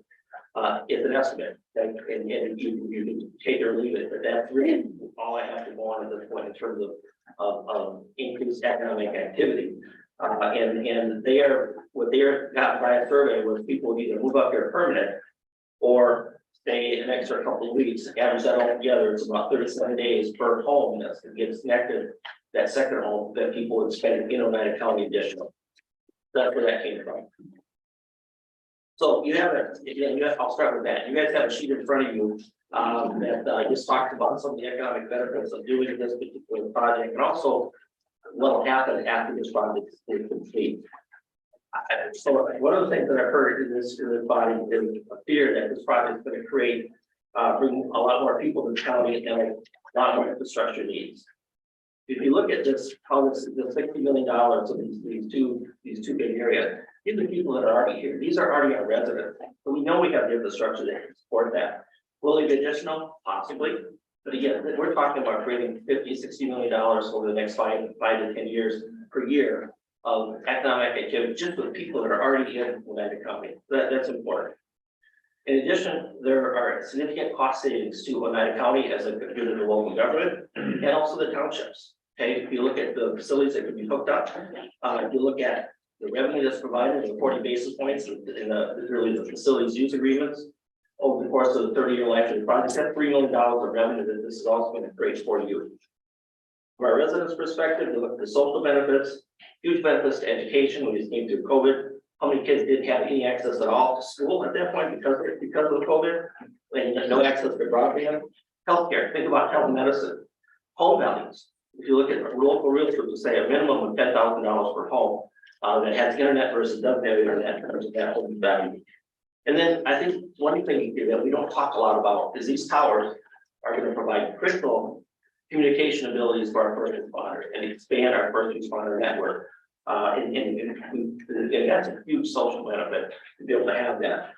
That's the importance of having not only fiber, but cell towers along with that fiber. So yes, there are risks, but we're not the first northern Wisconsin county to invest in this model. 12 counties have gone before us. In fact, we modeled this 18 months ago. We modeled it after a Marathon County who was already a couple years into this. And they're already seeing many of the benefits, so it's real. And that our model is what Marathon County has done. I'm happy to see on Zoom that Charter Spectrum is here today as well. One of the powers of the Marathon model we're following is attacking this infrastructure problem on multiple fronts. We need multiple ISPs involved in this. It's going to take hundreds of millions of dollars to run fiber to every road in Oneida County. Think about electricity and how long, how that took. Now that's not today, but it goes down every road that we have in Oneida County. This is really what we need, what we're doing. This $24 million project is just one small piece of the puzzle, but it sets us up for much more rapid expansion and the ability to take advantage of future grants. I believe Marathon County is working with 4 different internet service providers on different projects and grants right now. A few years ago, Charter was the only show in town in Oneida County and very private about their plans. This particular project is open. OCD has reached out to partner with them many times over the years. They really wish to work on their own, which is fine. We did write letters of support for grants that they applied for. But our experience with them is that they're not going to run fiber unless they can hook up 40 homes per mile without some sort of subsidy. And without the grants, then those folks just kind of did without any service at all. They have been awarded, as Mitch mentioned, a significant amount of RDOF dollars for Eastern Oneida County, and I believe they have 7 years to complete that. They've also been actively applying for grants from the PSC. However, they've not been awarded any grants from Oneida County in the last 4 years, except for a $50,000 grant in 2020. They won several in Miles County. That's really where their activity has been. All the work we do with Bug Tussle will be complementary, not duplication. One critical observation of the Bug Tussle project that I can't emphasize enough is a combination of both fiber in the ground and a critical expansion and connection of our cell tower network, 22 plus 4. Charter is really just fiber, we need both. So I'm not disparaging one versus the other. Making the two technologies work together, we can dramatically increase the timeline of broadband access for the folks that are truly rural, as well as our first responders. So again, in conclusion, there's strength and power in numbers. I'm confident in the bug tussle model and joining other counties already on board. If this project could have been done without this type of arrangement, it would have already been done. Those units that see fibers being laid, it is in areas with higher populations that make it financially viable on their own, or there's a grant involved. Think about all the truly rural areas in our county that it isn't. That comprises only 50% of our population. That's who we're trying to support. Broadband is not a nice thing anymore, it's a necessity. And this is only a small part, start in that direction. Thank you for your support of the project. Any questions for Jeff? Mike Timmons. Yeah, you said, Jeff, that this isn't a duplication? And then There's gonna be minor overlaps, and then that becomes complicated. the trunk line from Rhinelander to Lakeland area is all duplication. There are no wire last. So again, middle mile, okay, to be able to. The first mile. To make, there's first mile and middle mile. Middle mile is going right alongside. So there's gonna be, the first and second phase are all gonna be duplication, and then you're gonna spur off from that. So the third phase before the customer that doesn't have it today gets a service. So remember, there's two things here, two conduits. One is the middle mile conduit, right next to it is the final mile conduit that was spur off of. But Tulsa's doing both, where if it was just a final mile fiber, for hookups, then that would be duplication. This is not. It's an addition of the fiber mile network. Plus, we'll have county owned fiber in there as well. Is complementary is the word I would use.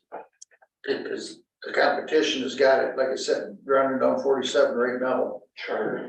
I don't know if that's, And they're running to houses as we speak. which means it's final mile. Yeah, but they did the main trunk line from Rhinelander and Eagle River to the I lake. don't know, they're private about where they run middle versus final mile. I can't answer that question. Well, then you don't know if it's complimentary then, if you can't answer that question. That would be, because they're private, I don't know. I know this will be open. You understand what I'm saying? You're saying that it's complimentary, but you don't know. The worst case is it's competition, and you heard the prices, and I believe that's cheaper than charter prices. And wherever you get your $45 for $45 for a telemedicine visit, I wanna go to that doctor. Yes, but their nurse, I just did it, nurse practitioner with my health plan is $45. With your health plan. Teledoc's 45. Let's be acknowledged. I did call that number. Teledoc is $45. Diane.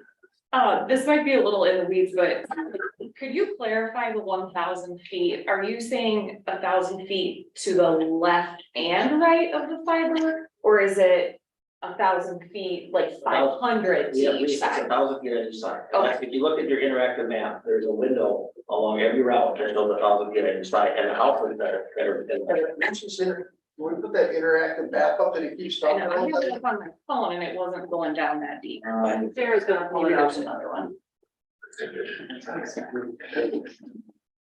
Sarah, you may need to share. Like for a couple of months. I must be clicking on the wrong one.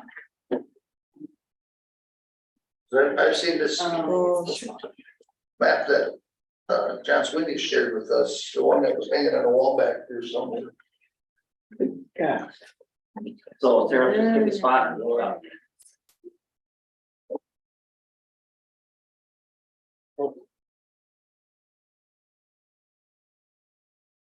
Sure, if this is.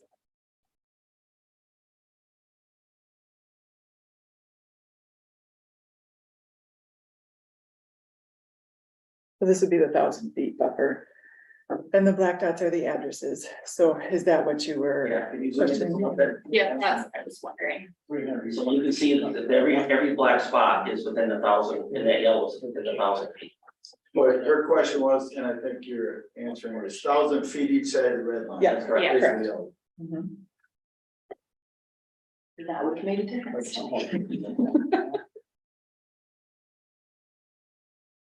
So somebody outside the yellow, what is the cost for them to hook up? They would have to wait until phase 2 when we start running spurs down additional roads. And then what would it cost?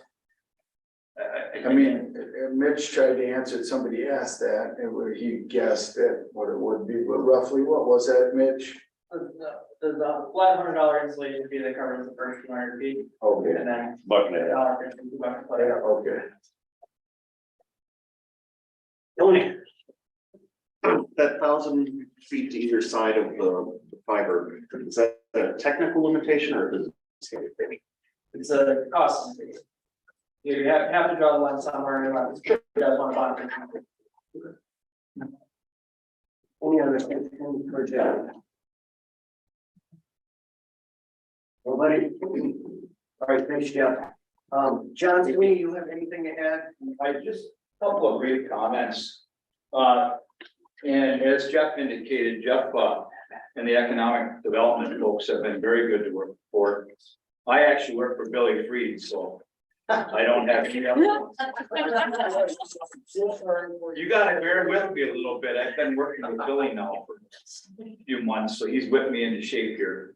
But having said that, your original resolution goes back to February of 2022 on this project. That's when you asked Jeff to submit a grant. They had everybody tied up on St. Patrick's Day of all days, sending a grant application in. They got the grant application in shortly thereafter. The county was awarded the grant. A number that gets thrown around quite a bit.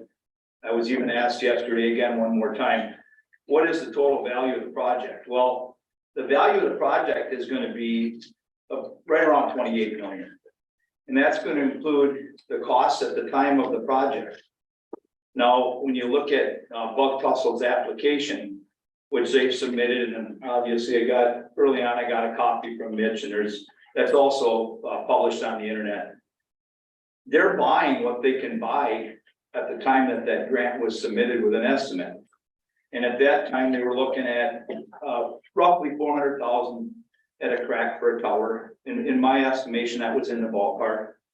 One of the things that we will be able to do, if this goes forward, I'm fairly confident that AT&T and Buck Tussle, who have worked a lot together, would work together on one of the tower sites that AT&T is considering now. And I hope there's a lot of value to that, because when you get these different partners at the table, I view the competition as a good thing, Mike. I think I told you that in your office. Competition is what drives good things for consumers. And when you see, whether it's Buck Tussle, whomever it is in the market, you want to see options for people. So I view that as a good thing. I do see some cost savings, obviously, on the tower construction, based on the fact that we may only have to do 5, based on a partnership that may occur between AT&T and Buck Tussle. A couple other last quick comments. I was asked about facility use agreements and should we be concerned that that's not ready today? I'm not concerned about that at all. It was roughly 12 months when Marathon County finalized their facility use agreement. I would expect that here.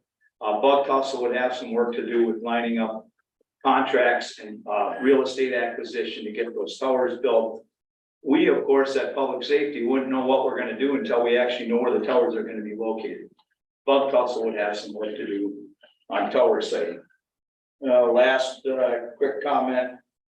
Oneida County, unlike other counties that are in this business of fiber and working on it, many counties have very mature fiber networks. They've been working together for years and years and years. They've got 3 or 4 partners, ISP, internet service providers, healthcare, colleges. That is really a good model. Everyone at the table should be working together to eliminate, especially government overlap. Because if we're not working together and at the same time, one of our colleges is pulling fiber, kind of shame on us. So I think the model that I envision would be us to have a standing committee. And that, of course, would be our board chairman's prerogative with the board's advice and counsel. You should have a standing committee on broadband. That would be a very strong recommendation of mine. When I'm down in the minutia on some of the stuff that I looked at for the county, right-of-way acquisition, I'd be prepared to give you a separate briefing on that. our highway commissioner will have his hands full on right away. That's a continued reoccurring issue for many counties. Everyone wants to bury stuff, and there's only so much right away to begin with. So then you start to look at how much and where are those right away acquisitions gonna be. So I'm prepared again to answer any questions that there may be, and I wanted to keep my comments very brief. Any questions? One would be, John, I know you talked to other counties who have been in same, having broadband above so like Maritime County. Can you comment on, I mean, they got into the same program we're in and they're probably 4 times as big as we are, and how has it worked out for them? Yeah, that's a really good question, Scott. Now, when I looked at what Marathon County was doing, you know, real early on, and I put a pencil to what we wanted to do versus what Marathon County is gonna do. Their project was around 370 miles, 16 towers-ish. Okay, and pretty big project, and their ordinance dates back to 2021. I actually read the ordinance that created the bonding, very similar to what we're doing. Their project right now is moving along. For like many projects, it's around 12 months. Based on the timeline of where they wanted to be with where they should be, but they're working that out. Some of those issues are definitely not Bug Tussle's issues.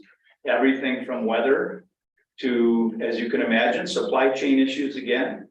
And also issues in the city of Wausau had put a moratorium on construction because there was so much construction that the city of Wausau could not keep up with it. So they actually shut everybody down for a period of time.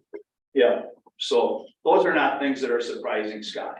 And there's crews in here from out of state right now working in our area. I had another professional colleague of mine show me where that crew was working and where they're from. Interesting crew with the machinery they brought here from Texas. Clearly not any of the local folks because there's not enough employees around to get the work done. So I did not discover anything that would be concerning to the county other than the normal stuff you would expect. I visited, and those folks at Marathon County I've worked with professionally for more than 20 years. I visited those folks on three separate occasions. I actually went out to one of Bug Tussle's sites. I looked over their safety site or their safety plan. All the stuff that should have been there was done. They had an excellent contractor. All the stuff that I would be looking for was being done properly. That was at one of their job sites in rural Marathon County. Any questions, Mike Roach? So John, I respect your opinion. I see how hard you work, and Jeff also. I don't want to Mitch. But I do have a better question than Scott Halowinski's question. You can look at why Lincoln County did not choose Bug Tussle. Rather than look at a county why they chose it much bigger. Did you talk to people that turned Bug Tussle down? I did not talk to anybody that I would do did that during the last couple of weeks. Yeah. Yeah. Okay, Jeff, I want to hear why Lincoln. So we come to. Go ahead. And one last thing, I had given out, all the board members got both those documents? Those were provided by the UW extension. There's a lot of very good information in there, and I hope everybody, that's solid information in both of those books. So Lincoln County was not that they turned Bug Tussle down. This is in the last election. Other than talking to Bill Bilecki, who was the economic development vice position in Lincoln County. In the last election, they disbanded their broadband committee, basically to shut it all down. So they're trying to restart that. I would expect at some point, if this model is still available, that they will look at it. A county that is stepped out of this tranche is Shawano County. I spent about an hour on the phone with John's counterpart in Shawano County. They decided that they wanted to work not necessarily on broadband. It's not a screaming problem with their residents. They want to work on its new city hall, a new justice department, and a library. And so from a bonding standpoint, they did not want to go in the direction of broadband because they had more needs for that. So it's very county specific. Yeah, I think that's important that you check with those counties. Absolutely. Any other questions for John Sweeney? Steven? Actually, it was probably gonna be for Jeff, but maybe John can answer it. So we referenced something earlier called BEAD grants. Kind of wanted to familiarize myself with those, and I'll be honest with you, when I was going down the criteria, I'm like, man, we're not checking a whole lot of boxes here. And I'm wondering just how likely is it we could count on any kind of grants like that in the future, because we just don't seem to hit a lot of those criteria that they look for. You know, we're not impoverished, we're not, you know, other than being rural, that was it. I mean, and then we're white. I mean, so we're as white as you can get. B grant is all focused on rural last mile. Yeah, and let me comment quickly on that BEAD grant, because I've been asked at least 10 times. I'm following that from some work I'm doing right now with US Department of Commerce. And NTIA has given us a few briefings on that. Jeff gets his briefings. Scott gets his briefings through WCA. November of 21, that was signed into law. They anticipated the funds being able to be released in July of 23. So here we go. We're not there. They say now a year, 2024. Okay, so when that was passed by Congress in November of 21, we need it now. That's what everyone was there. We need it now. So it's going to be 24. And that the 42 billion the B. And yes, my opinion is there will be money, because the actual legislation on it requires a minimum of 100 million per state just for being a state. So we know the maps are completely ridiculous, and that's not a technical term. That's for anyone in the room that would go and look at that interactive mapping system, to the point that it's being challenged by everybody that can challenge it. Not ours, we're talking the federal. Yeah, talking the federal FCC maps and the maps that were created to decide whether you have good internet at your house. So I do say that 42 billion is an absolute perfect fit for what we do as a next logical step to a project like Bug Tussle. That is absolutely the logical step, because as Jeff indicated, there is wiggle room for a state to get some middle mile, but it's got to be through like another almost act of Congress to do it. I read that legislation. It's very confusing if we were going to try to fund stuff other than last mile and finishing up touches. So I hope Bug Tussle, I hope other providers, I hope other ISP folks apply for those 42 billion. Jeff and I, temporary interim leadership, we have filled out all the paperwork for that. I've been active to make sure that we, Scott directed us to work on that, to make sure that the county is squared away and eligible for that BEAD grant money. That would be a good thing for the county.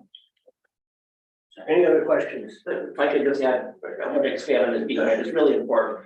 Of the $48 million, the PSC expects that Wisconsin should receive about 800 million. I mean, that's a big number, but it is competitive. And so you have to be able to go where you're ready to get to that final mile hookup. This project makes us extremely competitive for the BEAD grant. We'd have to find partners like Charter, like Bug Tussle, to do that. But we've been awarded $18,000 just a couple of weeks ago for a planning committee. Right now it's John, myself, and Sarah. We're going to be expanding that at the next administrative committee meeting, and to do the surveys that, you know, Stephen's probably talking about, the WISE survey, which is coming up as part of that. So we are going forward with the BEAD grant, but it's critical we get this approved first. Any other questions? Okay, let's, thanks, John. Yeah, you're welcome. All right, let's move on to public comment. Public comment is a 3-minute limit. State your name and address. The start on my right hand side, gentleman in the front row, you want to make any public comment?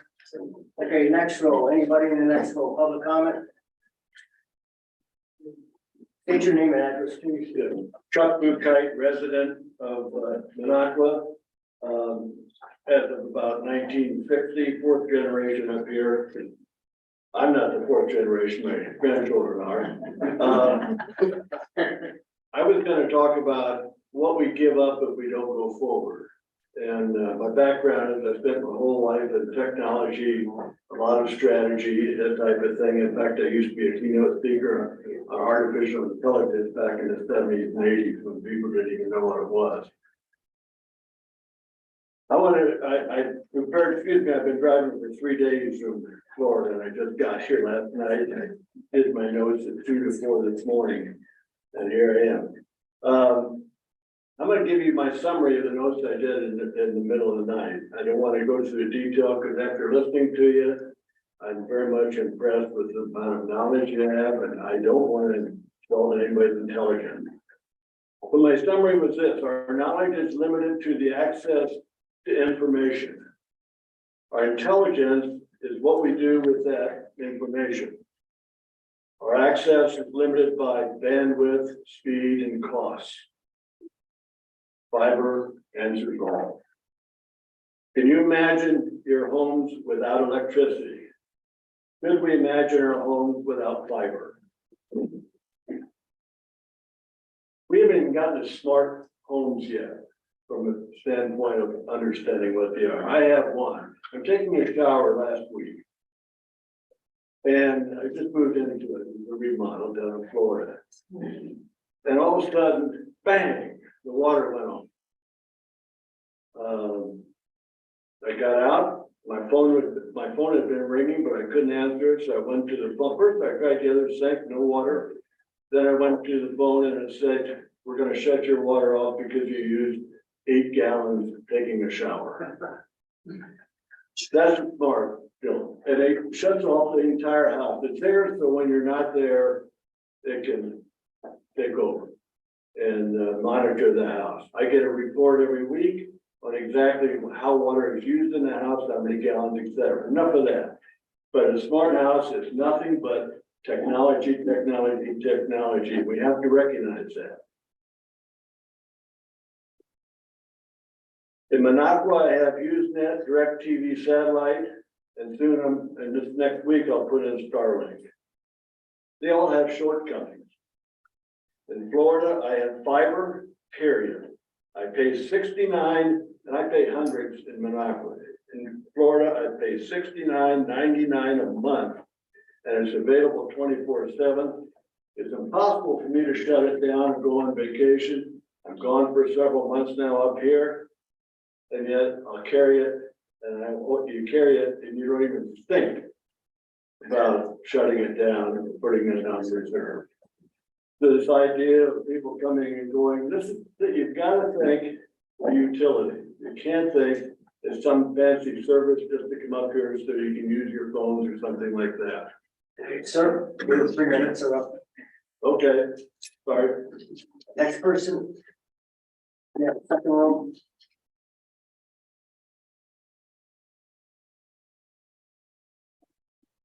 Thank you. Adam Redmond, 9360 North Fork Road in Minocqua, also owner of Redmond Realty Group.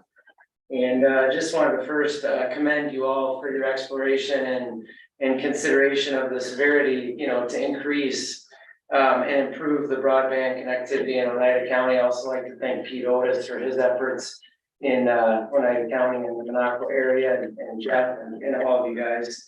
On a personal level, my family of 6 lives 2 miles, just 2 miles south of the Minocqua Bridge. We only recently could obtain decent connectivity through Starlink at the cost of current cost of $120 a month. Seems to keep going up by about $10 a month. On a business level, there's both commercial and residential value here. I mean, J1 workforce housing, affordable housing, recruitment of workforce is something that, I'm sure you guys have talked about. I know was discussed seasonal versus year round. I can tell you right now, in my experiences, which are pretty vast, it's hard to put a price tag on good connectivity. I haven't really interacted with any homeowner that's not found that of importance, whether you are allergic to technology, your grandkids are probably, gonna want that when they're at your lake home. So, I can't really say that I would, see a low interest level. I think it would be extremely high. Jeff touched on the resale of 10,000. I actually put a personal value, I value it about 25,000 for off-water homes. That's an added value for resale is about 25,000. It's hard to equate and figure out metrics on lake property. There's too many variables, but on an off-water home, I would put a $25,000 increase in resale value for broadband connectivity. So that, you know, from a resale perspective is I think very important as we continue to go into the unknown charter of, you know, technology and the fast pace. So thank you all. Okay. Next row, anybody in the next row, public comment?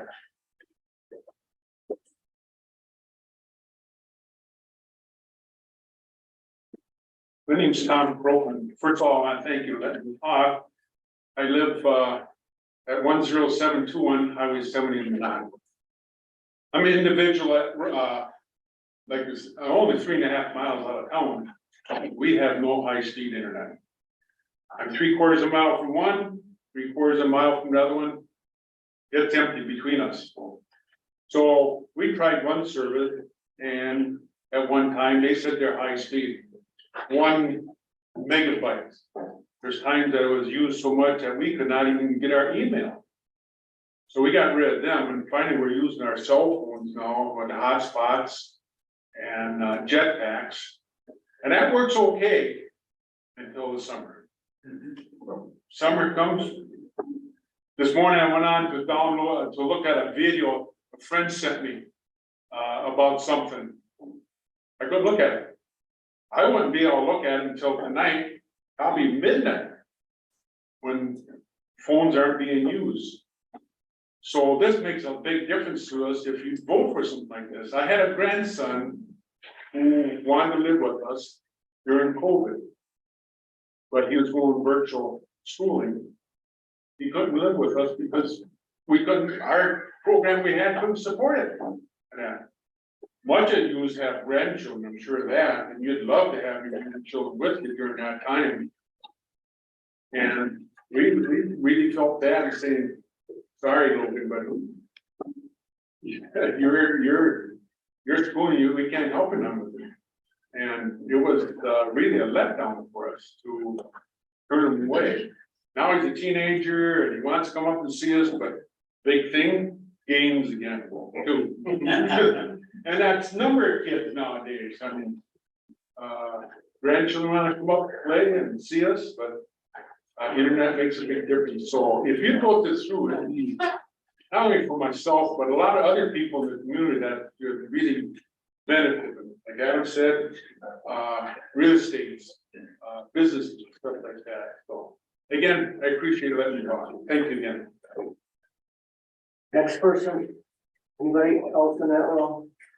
Okay, next row back there, anybody?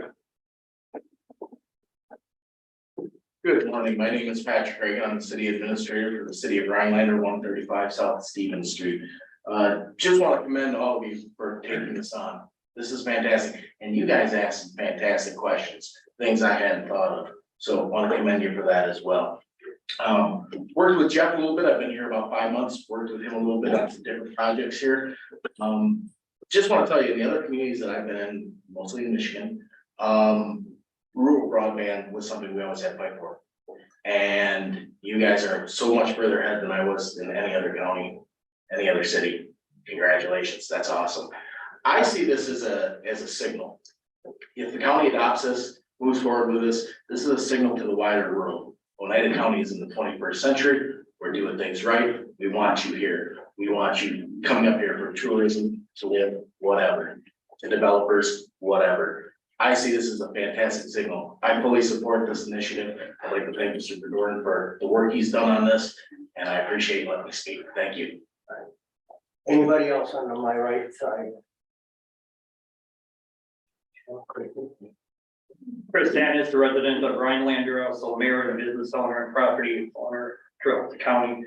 Was what's been stated today, and I'm in support of this for the county, what's been stated roughly 3,600 property owners were possible gain from this.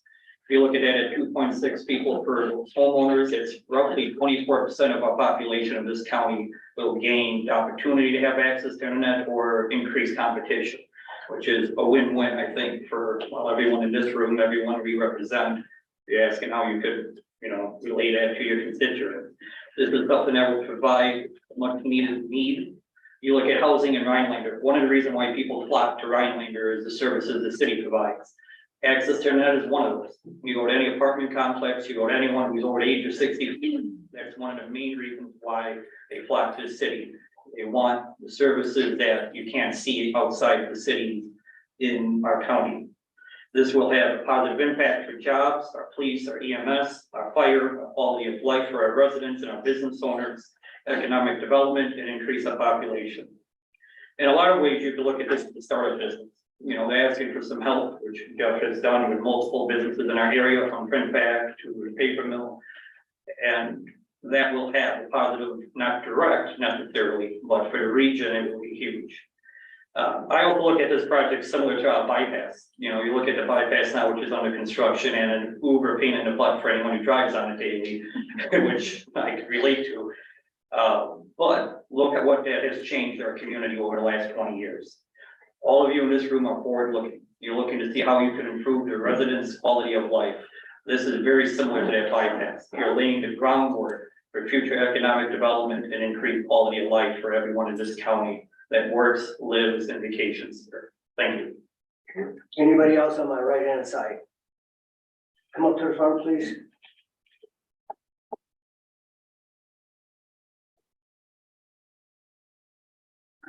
Catherine Cooper, I live at 48 Quinburn, in northern Fulton Township, and thank you for the opportunity to speak.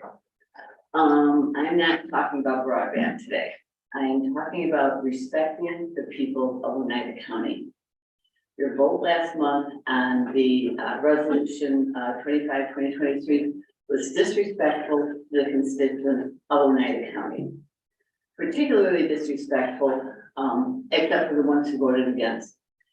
Particularly disrespectful was Supervisors Condado, Fisher, Ottinger, and Roach, who directly voted against the resolutions passed by the townships in their districts. Then to add insult to injury, Mr. Roach stated that people who are here giving public comments don't work. That is somehow means our opinions aren't valid. And the people who don't work, I'll refer to myself. I was a working nurse for 43 years. I've worked 8, 10, 12, 16, and 20-hour shifts. Don't tell me that don't work. And also, I did respite care over the weekend. I gave my opinion, and it deserves to be respected. What you said was insulting, condescending, arrogant, and inappropriate, and false. So please don't lie to us. Just say, we're not going to vote for our constituents, the ones who elected us. And we're going to follow our own agendas instead of the people of Oneida County. So I think the people of Oneida County who elected all of you deserve respect. Thank you. Anybody else on my right hand side? Okay, let's go on my left hand side. I think Pete, you're the front guy.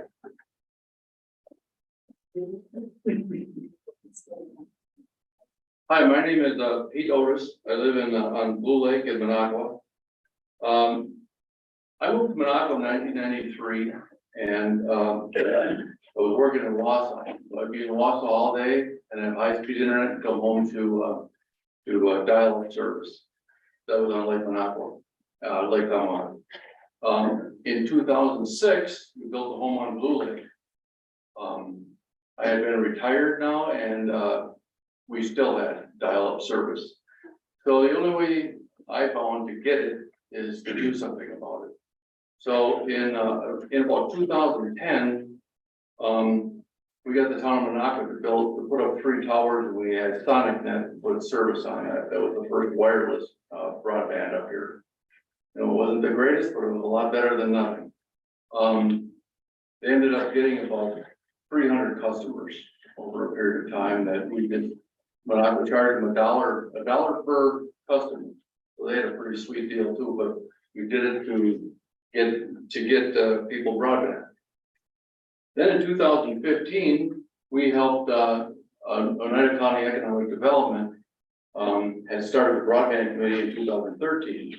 We helped get Northwoods Connect in business. And we went for grants, we got a lot of grants. We actually set a model for how you get grants from the state. Because we went out and we got matching funds. We were getting up to 50% matching funds of the grants we were asking for. The people on the committee were very informed, hardworking, all volunteers. Been doing this for 10 years. And I think, you know, if you live in the city of Rhinelander on the island of Minocqua or densely populated areas, you probably have Charter Spectrum. Charter Spectrum really is not the solution here because, as has been said before, they don't share information. They only go to the dense areas. I've called them several times, and most of the time they'll just, you know, give me a lot of crap and stuff like that. They basically will connect only if you have 40 homes per mile. And if you gotta go a mile to get to those 40 homes, they're not coming. They flat out will tell you that. Wireless broadband is very good. You know, I was one of the first ones to get the service from Northwoods Connect. And it is a line of sight. We had to put a receiver down by the lake, and it's about 300 feet from the house, so it's about as far as you can go away. But we are getting 25 down and 5 up. And it's fairly reliable, but it's not as reliable as fiber. Another issue with Charter is that when they're running fiber past your home, that it's not necessarily that they're gonna hook you up. I know quite a few places that they've asked them and they said, no, you know, it's going right down the road, and they still won't. And they won't lease it, they won't let anybody else tap into it. Pete, can you finish up past your 3 minutes? Okay, let's see. Well, I guess, you know, most of the other stuff really has been said, so I guess I'm saying that the broadband committee is working to provide this. We're doing this service for you and for everybody around here. And this is our last ditch effort. We've tried everything, and the main goal was to get fiber. This is our chance. I would hate to see that miss a chance of getting it. Thank you. Anybody else in the front row?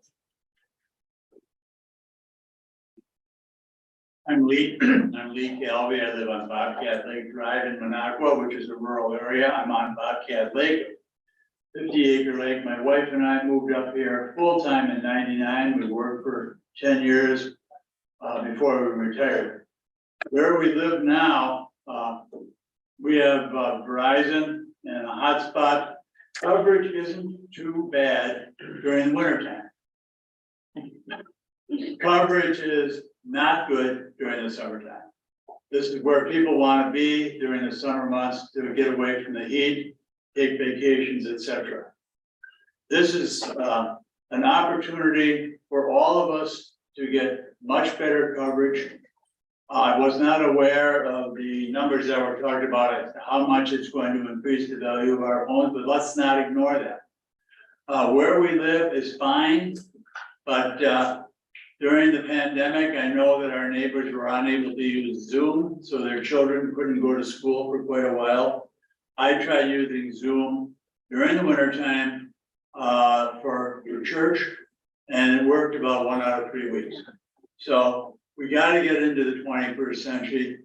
Is there risk involved? Gee, I'm not hearing anything that really scares me, and I am a taxpayer. So thanks for listening. Okay. Anybody else in the first row? No, the next row then? Anybody in the second row? Okay, anybody else on my left side?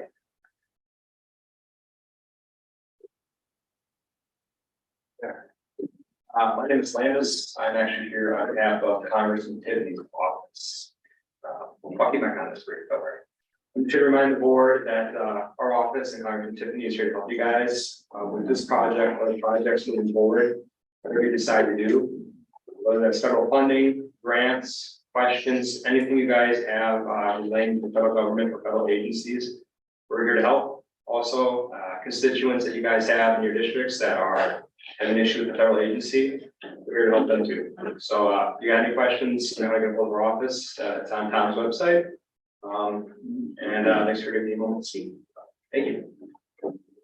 Anybody else, public comment on the left side?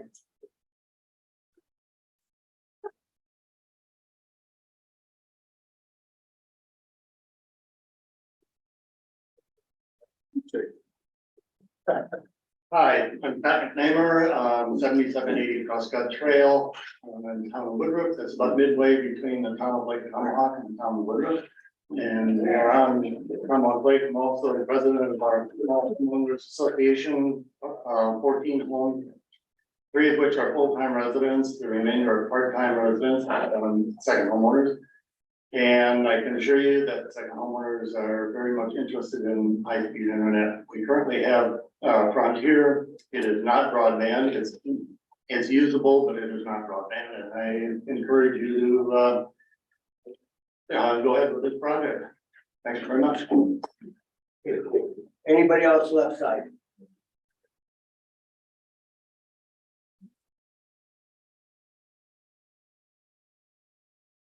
I'm Martha Sunstead at 8883 Greenleaf Trail in Woodruff, resident of Oneida County, and we don't have any access to internet other than our hotspots, which are incredibly unreliable. We have adult children, some children who are come and stay with us, are looking for jobs that require applications on the internet, and as you all know, and everything we're doing now requires stable connectivity. So I'm really glad that you're considering this, and I support that. And I do wish that it was a little more emphasis on fiber optic, because it sounds like, you know, that's the way of the future, and that we definitely need that stable connectivity. But it's a start, and I just want to say I support it, and I hope that we move forward in one direction or another that increase our connectivity here. Thank you. But anybody else on the left side? Anybody? Okay, we'll move on to consent agenda. Second. We have a motion to second.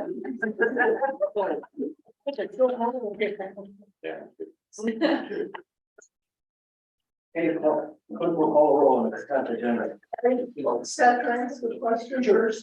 I wanted to make an adjustment. We have to pull the resolution, and we have to take it in the bottom part. We have to pull the resolution from the consent agenda. Okay, then you can do that after the vote. No, before the vote. Okay, before the vote, okay. Now's the time to say, I want to pull. Thank you. I wish to pull resolution 67 from the consent agenda and move that to further discussion and consideration. I'll second. You know, I don't believe in a second, right? Okay. Tony? No. Anybody else? Okay, first we'll call a roll, removing 67. No, I'm calling a roll on the consent agenda. Okay, okay. I'll make sure that it's. Jensen, Aye. Reed, Aye. Roach, Aye. Fisher, Aye. Kelly, Ryan, Islander, Aye. Pivado, Rick, Aye. Winkler, Aye. Newman, Rio, Aye. Showalter. Shia. Almaketter. Fergal. Aye. Timmons. Cushing. Schultz. Garrett. Aye. Colwinsky. Aye. Aye, one absent. 29, 1 absent. Motion approved.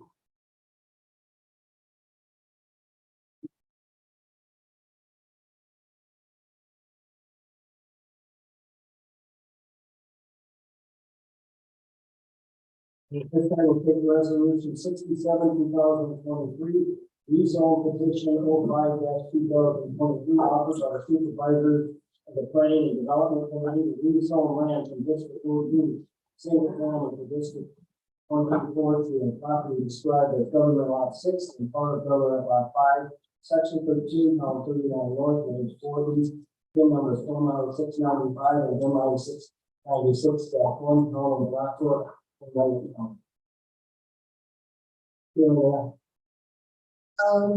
First of all, I've got to say I admire how hard planning and development works after sitting through that meeting, and I wouldn't want your job. That being said, I think this is a particularly important rezoning. It's over 600 acres. It's the second time something's come up on Shoreline this summer. The last one on Lake McComas has been canceled. However, it's because a campground that was proposed was put aside, and instead they adjusted the acreage per household to 1 acre down from 5. So I know everybody has received the email from Bill Cody. And although I don't know him personally, I thought his comments were well thought out, that we need to have a plan going forward for situations such as these. Although I don't know him, I know of his work. I lived in the Libertyville area for 18 years, between 79, 78, and probably 96, 97.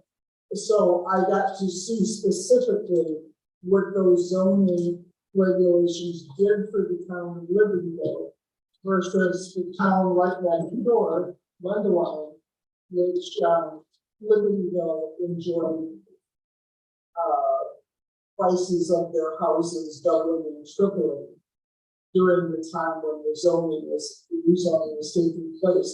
All that being said, I'm just saying, for an acreage this large, I don't know how your emails blow up during things like this on the board, but I get a lot of questions about, is this happening because it needs to happen, or is it happening because the person is, let's say, well-known and important? I just think it needs taking a deeper look at our rezoning practices and where we're going in the future, just like we're doing with broadband. We're not isolated anymore, and the effects that are happening to our area are causing some demands on our infrastructure, our roads, our emergency care, all of those things that we're not set up for when, say, huge bands of land might change once they're rezoned into, say, ATV campgrounds or things of that nature, things that weren't expected to begin with. So I just thought it deserved, not to take anything away from the hours you worked on it that day, but I just think that there's something more to be said for the way that we go about it, at least going forward.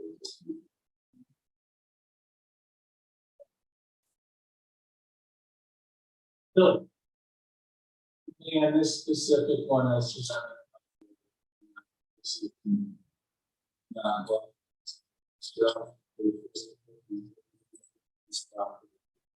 Talking in a broad sense of looking how the county's rezones and discussion outside of this resolution. I did read the email from Bill. I also had opportunity having.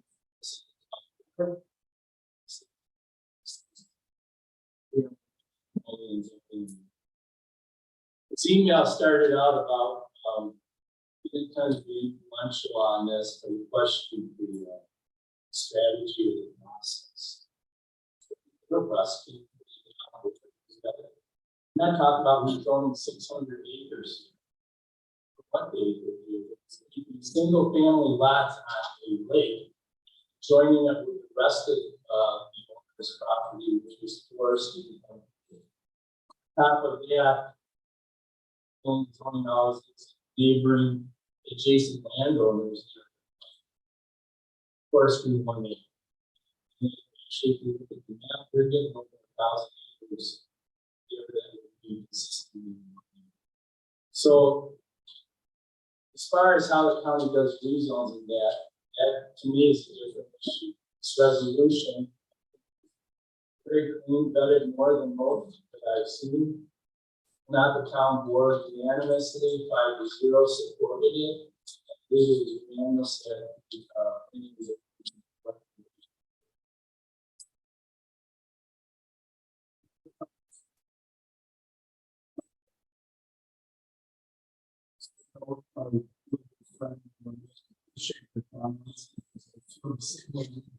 You are oftentimes on the other side of the dial, and all I'm saying is I'm sorry, I understand everything you're saying, and I appreciate you coming to our meetings. It's kind of cool.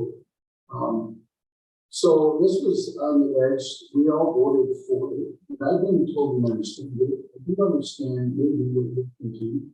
When you have a whole bunch of people show up in opposition, what does that really mean? You still have to listen to them vote for what you need. It was like somebody said, it was just somebody changing the zoning to fit in with the zoning that surrounds that land. In fact, it was changing the zoning to fit the way the land is always being used. That's what I would. That's interesting. I want to listen to all the people and hear what you know over there. It makes sense that the comments are exactly that. Hey, we should look at this. I fell on the other side. I had somebody who was pretty important that their zoning changed, and I was totally mad about it. We had 30 to 40 people in opposition. County looks at what the town want to do. So first, I always do it. In this case, said it was 5. So that's a strike against 30 people in my case. And in this case, I didn't count on it, but there's a lot of people. So that is a lot in the town. I don't know if that's right or wrong.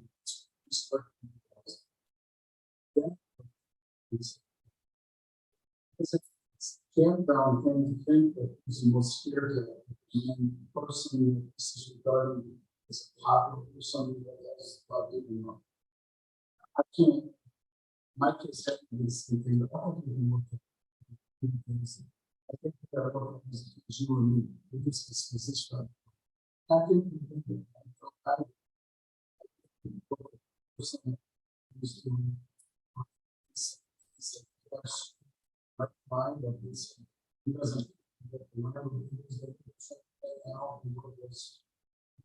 some of these guys look to all but I do appreciate you coming forward and coming to our meetings.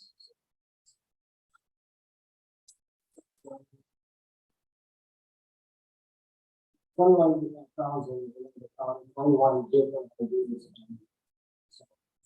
county board has adopted each one of the counties. Town board is in favor that we basically control the zoning of the town and companies. So the National Plan Commission is unanimous, and the town board is unanimous. Listen, most of your comments about the crops first. We don't deal with zoning issues. So our zoning community will always probably support the town's preference because it's the town's home, it's part of the company. See the people, so probably the 33-page statement, and there's a whole thing. Yeah, I'm not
Driving enforcement.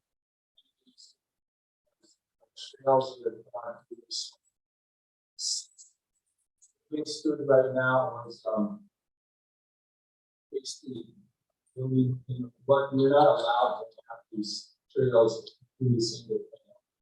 So to make it all conforming, we brought forward this to make it proper zoning. A lot of people look at it as a step backwards. I would think if a single family zoning, that real estate's worth a lot more than that. Not the interest in. Concerns are brought up about what it could be. Found seems to be not out. You can't just go over one and change his property. Whole other process that would require permission. So therefore, we have to come forward. We believe that it was justified to make it conforming for the use that he has out there, as well as complementary to the adjacent zoning, and that the fears of the people who are presented would have to go through a process where, you know, he could be denied if he went, you know, grounds or other. Yeah, Mike, so another thing, because it's in the scheme, is if I'm one of those people, so so.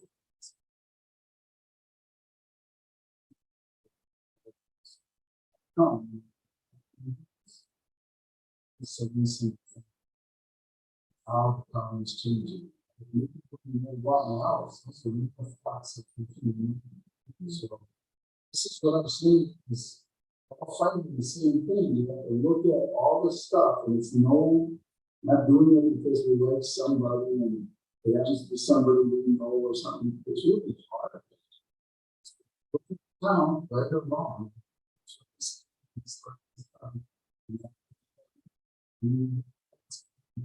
Still,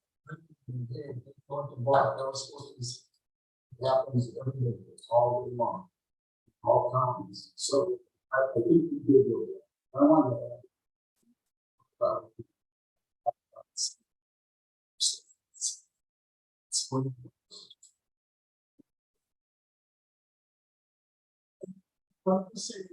I showed up and I saw exactly how hard you guys work. And I had no, because it's a lot to listen to everybody and then go through, step by step and make your decision. I'm feeling particularly sensitive these days because of the Lake Nokomis situation.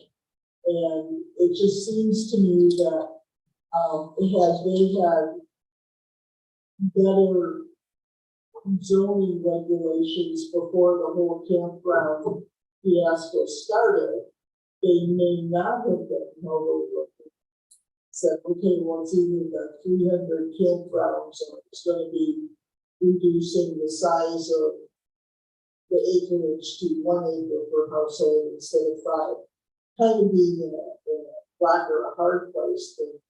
So I think is why I'm being so sensitive to how do we go forward into the future so that developers, and again, I did see it in Illinois, I just resided in, and I did see rural areas being snapped up by the mixed out into tiny little pieces that made a huge drain on infrastructure. Everything else that was there. So I'm just being sensitive to the future, and I know you guys have it, so we could leave it at that, but I'm concerned.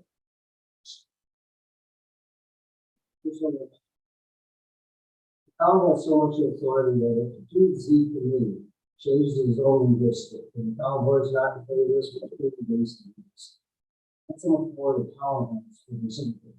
The other question, very by so when it's been a long time. So the town boards complain, so they blame themselves for being 4 active instead of 3 active in your case. And we need to educate themselves on what's all going on, because government's complicated.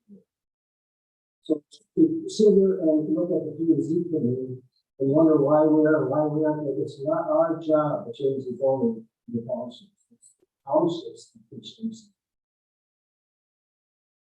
So you can make town ordinances on subdivision, that's on them. You make those kind of moves, that's what you get. And you build big lake nets, you gotta get campgrounds. Any further discussion on resolution 67? Seeing none, clerk will call the roll. Leo, No.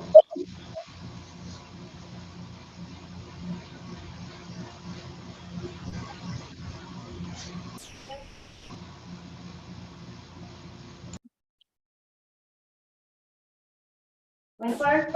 Aye. Garrett. Aye. Ottinger. Aye. Briggs. Aye. Reed. Aye. Showalter. Aye. Almakinder. Aye. Cushing. Aye. Ryden. Aye. Schultz. Aye. Fisher. Aye. Sorgo. Aye. Jensen. Aye. Malowinski. Aye. 17 aye, 2 no, 2 absent. 17 aye, 2 no. 2 no, 2 absent, resolution 67 passes. We'll go on to resolution 68, 2023, offered by Chair Holowinski to authorize retaining a facilitator for the strengths, weakness, opportunities, and threats analysis of the United County administrative structure. I will leave a second on that. Second. Okay, who seconded it? Robin. Okay.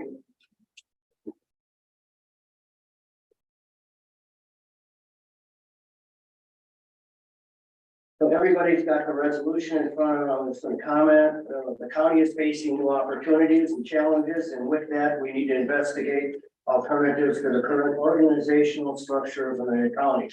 It's been talked about for years, Rob Jensen will actually know that, but never moved forward. Hiring a consultant to investigate if moving from a dual role administrator coordinator to a county administrator is in the Oneida County's best interest. On line 31 through 34, it says, whereas for Oneida County, a SWOT analysis would foster independent assessment of both the administrative coordinator and the county administrator positions, and to ascertain which position and structure offers the best opportunities for balanced county government that can meet the needs of the community. And funds have been budgeted for the last 2 years to hire a professional consultant to assist the county in making the decision to move forward or stay with what we are doing. And with that, I'll answer any questions.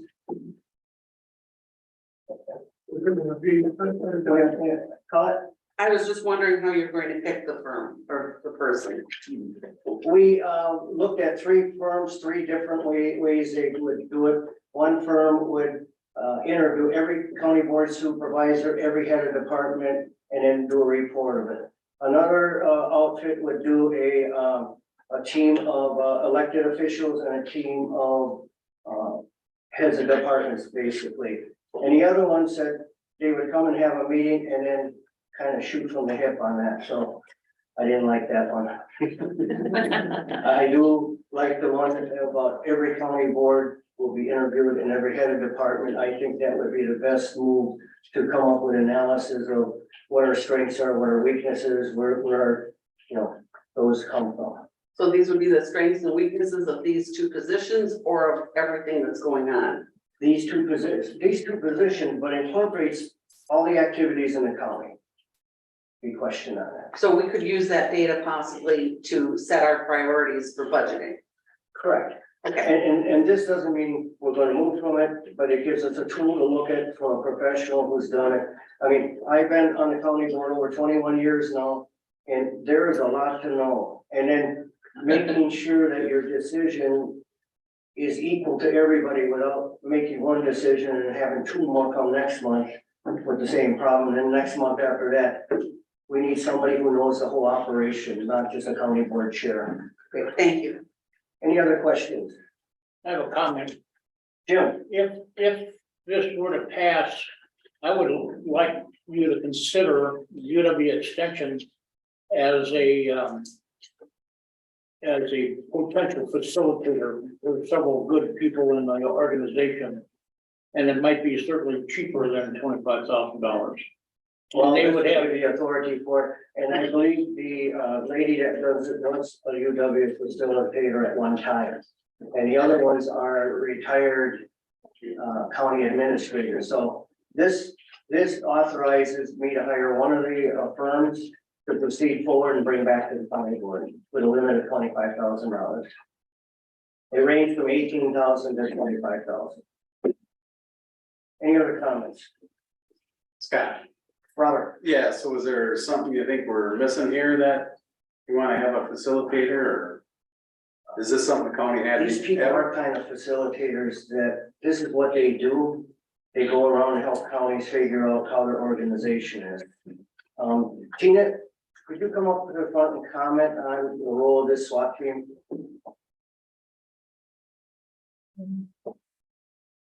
Sure, so, whichever firm or group would be selected, really just facilitates with all the different parties, elected officials, department heads, et cetera. They don't tell you, yes, you should do this, or no, you should not do that. But they'll take all of the information, opinions, gathered and put it into a matrix to help the board determine if there should be a change in organization structure or not. If there is a change in organizational structure, it could be used for things like budgeting priorities, job descriptions, et cetera. So they don't tell you what you should or shouldn't do, but they kind of like herding cats a little bit, and they're very, very good at it. So they'll take all of the data and as independent as a matter possible, we'll put it into a easy to follow and read report that then comes back to the county board or whichever committee to consider. So they don't direct, they really just facilitate and gather information. Any other questions? Steven? So this, would it be two separate entities or is it one entity doing two different things? Because one, you're doing an assessment, the other, you're doing this facilitating of workshops, et cetera. Or is it one entity One conducting entity all of doing this? all of it. And two, do we only have, or you only want to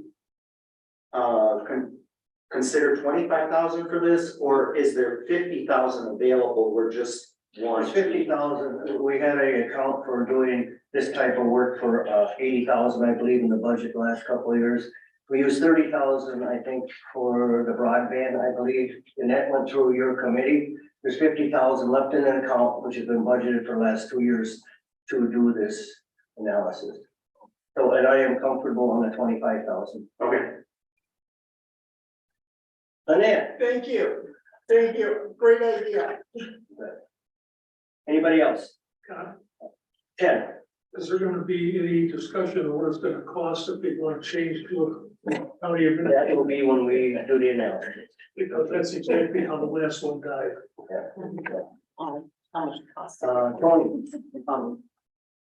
Just out of curiosity, you said that we budgeted that money in the past few years for it. Was there a reason we didn't do this earlier or COVID or what, I mean? Tina, can you comment? We budgeted, but we didn't spend it. What the reason was that you know of?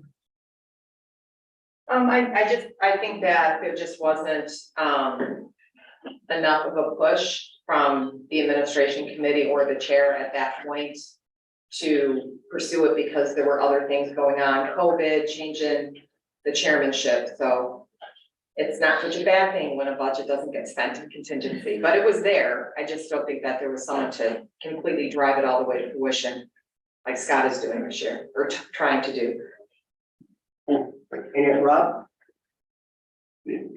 As you go back to 2014, I want you against this, didn't I? this has been an issue of mine for a long time, and primarily because when you look at the statute of an administrative coordinator, a county coordinator, and executive in the roles that each one does, when I took a look at Oneida County, I mean, I'd argue we don't operate with an administrative coordinator.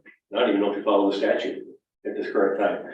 So my question is, what will be done prior to the meeting with the county board supervisors for them to understand what is the role of a county administrator? What is the role of an administrative coordinator? I think we don't want an executive. I think we're there for sure. That in order to really you have to know what the roles are to be able to understand whether Oneida County should or shouldn't do this. So will they spend some time? I do have that ready, but I didn't figure we should get into all the All right, roles and that today. There'll be a document being sent out prior to. And I think it's a great idea. We may stay with what we have. Everything you're talking about is explained. Thank you. Anybody other? Mike Roach? And I'll add, Rob, that we all had training already on it, okay, so, but I forgot a lot. So I like your point, we've got to be refreshed. Anybody else? No, I was gonna make the same comment. Okay, clerk will call a roll. Newman, Hi, Almakinder, Aye. Jensen, Aye. Fisher, Aye.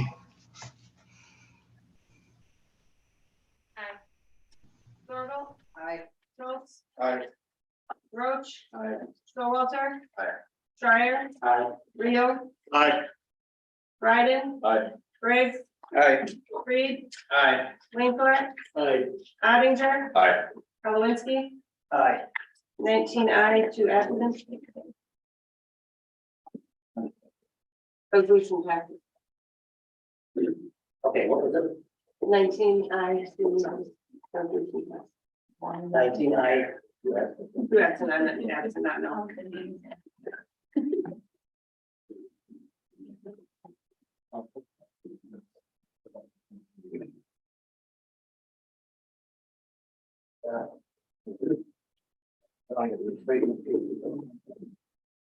Oh.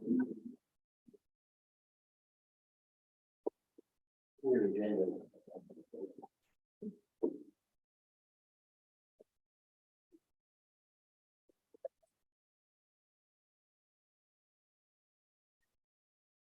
All right, we'll go on to resolution 69, 2023, offered by Supervisor Freed to approve unconditional county guarantee of its full rate of share intergovernment agreement and taxable revenue bond financing for Custom One LLC project.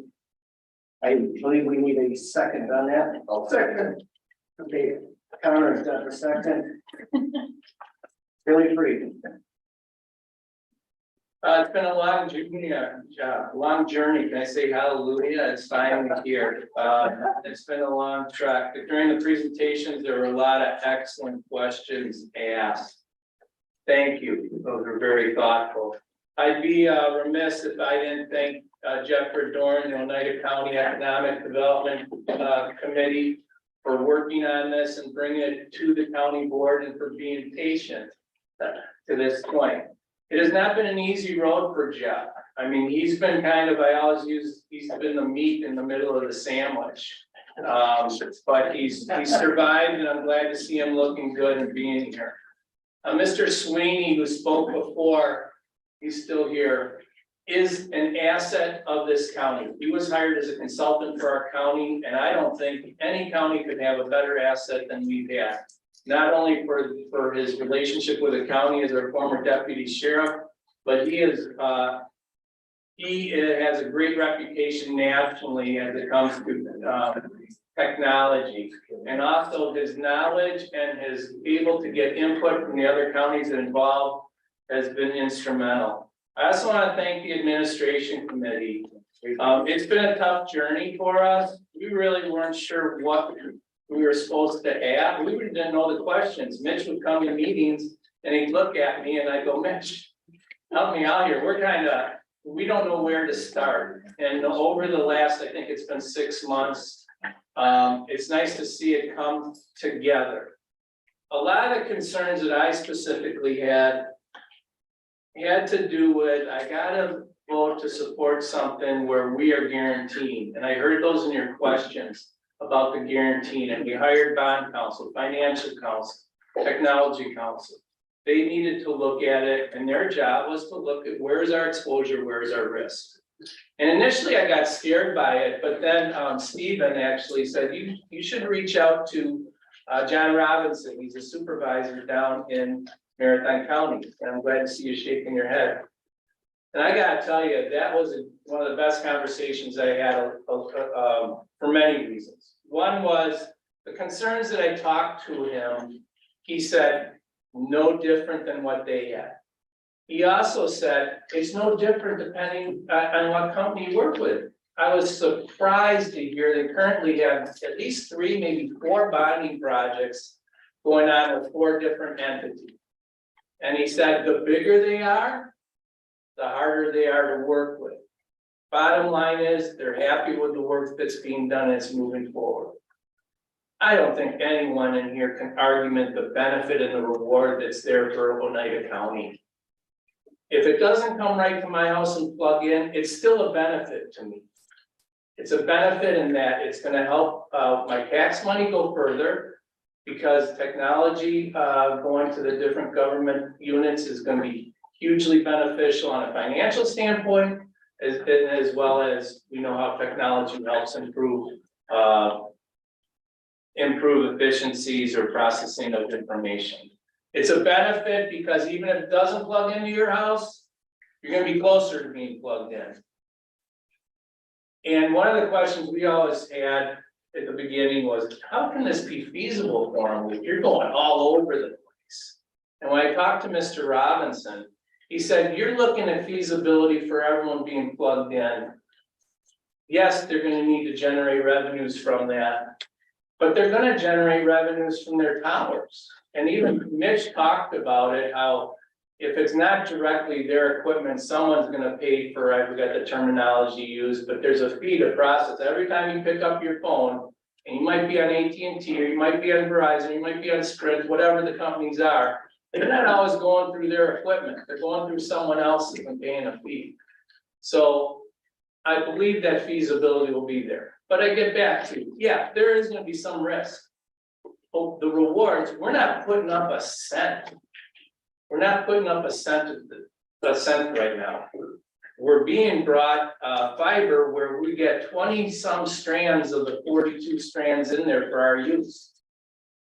The map will go, and then I was worried about the facilities use agreement because it seemed like a lot of things were open-ended. Mr. Sweeney assured me this is how it's worked at the others. And as you dig deeper, you work with a committee, which we just working on bringing a resolution in August that would have people from our county that will be meeting. Marathon County does it every 2 weeks. Bill meets with the project manager. You know, releasing the money Mitch talked about.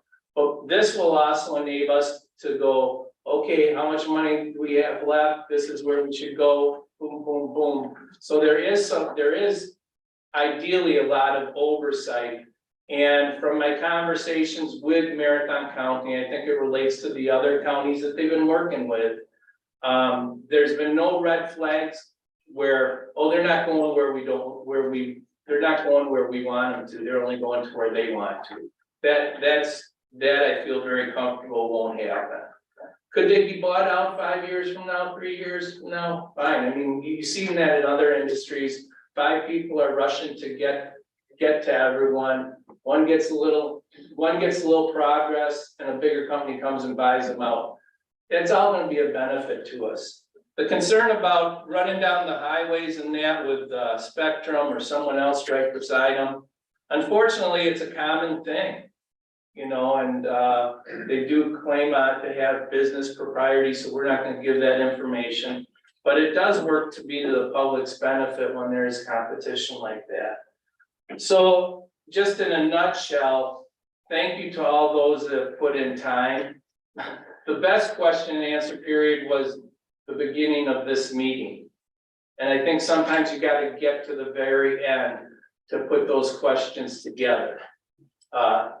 Is there risk? But it's yes, but it's no different than any of these others that have it. Is there a benefit? Huge, huge benefit for this county. I implore you to vote for it. When I looked at the other resolution in Marathon County, it was unanimous to support it and move forward. I'm happy to take any questions, but also I'm sure there might be questions for the experts in the room. So I'm gonna make a couple comments, based on Pete Otis's comments. Years ago, we were asked to, in order to get grants, to get community involvement, get business. So we started out, I was the first town that gave money to put up 2 towers in Sugar Camp. Well, we raised enough, we got businesses involved, we got the town involved, we got the county involved, we got the first grant. After that, the rest of the town said, well, it's good, how Linsky did it, then it should be good for us. So every town has budgeted money and put in. The local businesses in that town have added. That's our first start with broadband. This is our second part. In order to get the finished part, we gotta do the middle part. And when you look at the risk about it, we've been risking Oneida County residents for years with, we started out with Oldenburg Lakeshore. We backed that. American Plastics, ABX, Speedy. The last one we did was expired. The county borrowed $15 million from a commissioner of public lands, put the whole county at risk on that, and today that company paid off. So we've stuck out what's best for Oneida County over the years, and this is what's best for Oneida County now. To move forward, yes, there's a risk, but I think if you talk to most people in this county, they want that risk. They want to move into the, they want broadband. I can tell you that I can go out, my wife's daughter lives in Cedar Falls, Iowa.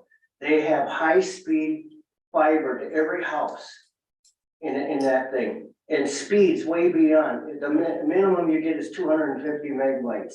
You can get up to, I think it's 10 gigabytes at your house. We are so far behind the rest of the country that we need to move forward with this. So, any other questions on that things? Can I clarify? Go ahead. 2 things. One is, I want to clarify that one of the reasons I'm at ease is because of Mr. Sweeney and Mr. Van Dorn. And it was, I think you had an insert in today's packet for those of you that weren't here, Jeff represented the paper company in a $15 million loan. Was very nervous about that. He came here, he put a lot of time and energy. He doubled that time and energy on this one. And it calms me to know his support for this as well as Mr. Sweeney's. And I do need to clarify, Mr. Sweeney said I was his boss. I'm not his boss. I gotta stop off here and just comment. But wait a minute, let me finish. I'm not his boss, but I was concerned that when he said that, I heard someone say, I'm sorry for you, and then other people were laughing. So I just had to add that. No, although we somewhat support some of the same sports teams, we're still not quite a true Oneida County resident. How many years have you lived here, Billy? 40. You're getting close. You're getting close. 40 years full time, 70 or 60 years. All right, back. One comment, when the board talked, Scott, earlier, I said we were in our infancy, or we don't have a mature broadband operation. One of the things that I stressed to the board the last time, I want to repeat it one more time. You have made extremely smart policy moves when you've invested into mapping and land records. You know, I have worked with a lot of different entities. Sarah and her shop have an extremely valuable resource. And they would be the envy of any other policymaker that's at the table trying to make decisions. We anticipated that map being needed today. And that type of data that you can make decisions on, when you see parcels and you're able to sort that information out quickly. So kudos to the board for making those smart decisions. That's been going on for many, many years, but those are really wise dollars that you've invested. So thank you to Sarah as well. Comment on what Billy brought up, back when Expire came to here, Jack Sorensen had made a motion, the city would acquire 2/3 of the risk in the county, and the county board voted, I believe 19-2, that the whole county would take the risk, even though it was the best for Rylander. So now that times have changed, the rural area is asking the cities to support broadband for us. So it's a two-way street between the city of Rylander and the rural area. We always have supported the city in any growth that they've asked for across the country. Any other comments, questions? Rob? I don't want to suggest that, you know, let's take a 3/4 vote, correct? Yeah, this So takes a this is super majority of the total county board, so.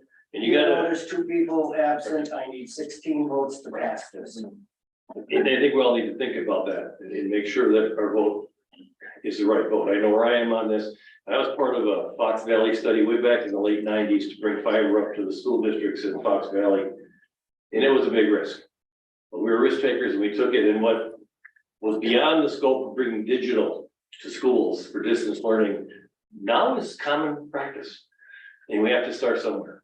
And I think this is a good idea. It's risky, but we took a real risk back on the Expire. I mean, I was worried whether that did pass or not.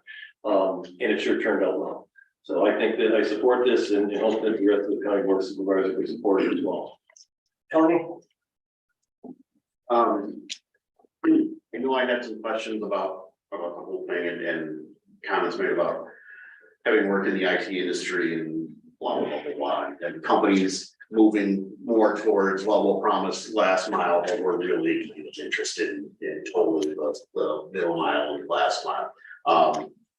I would just hope that going forward that we continue being very questioning about what is going on and how money is being spent and how money is being allocated for that, and that the vision that we all have today continues to be the vision towards tomorrow. Back in the early 2000s, I was involved with something very similar down in Illinois, where we were looking at municipal broadband, a group called Fiber for Our Future, back in about 2002. So that's how far back this technology really goes. And there were some really ugly things that happened with companies already in the marketplace, misinformation spread to the communities and all that. And I have no beef with Charter or Frontier or Verizon, who are currently providing services, but I think that we need to be very vigilant with what information is released and is approved. And what we look at going forward with this, because it is a lot of money and it's a risk.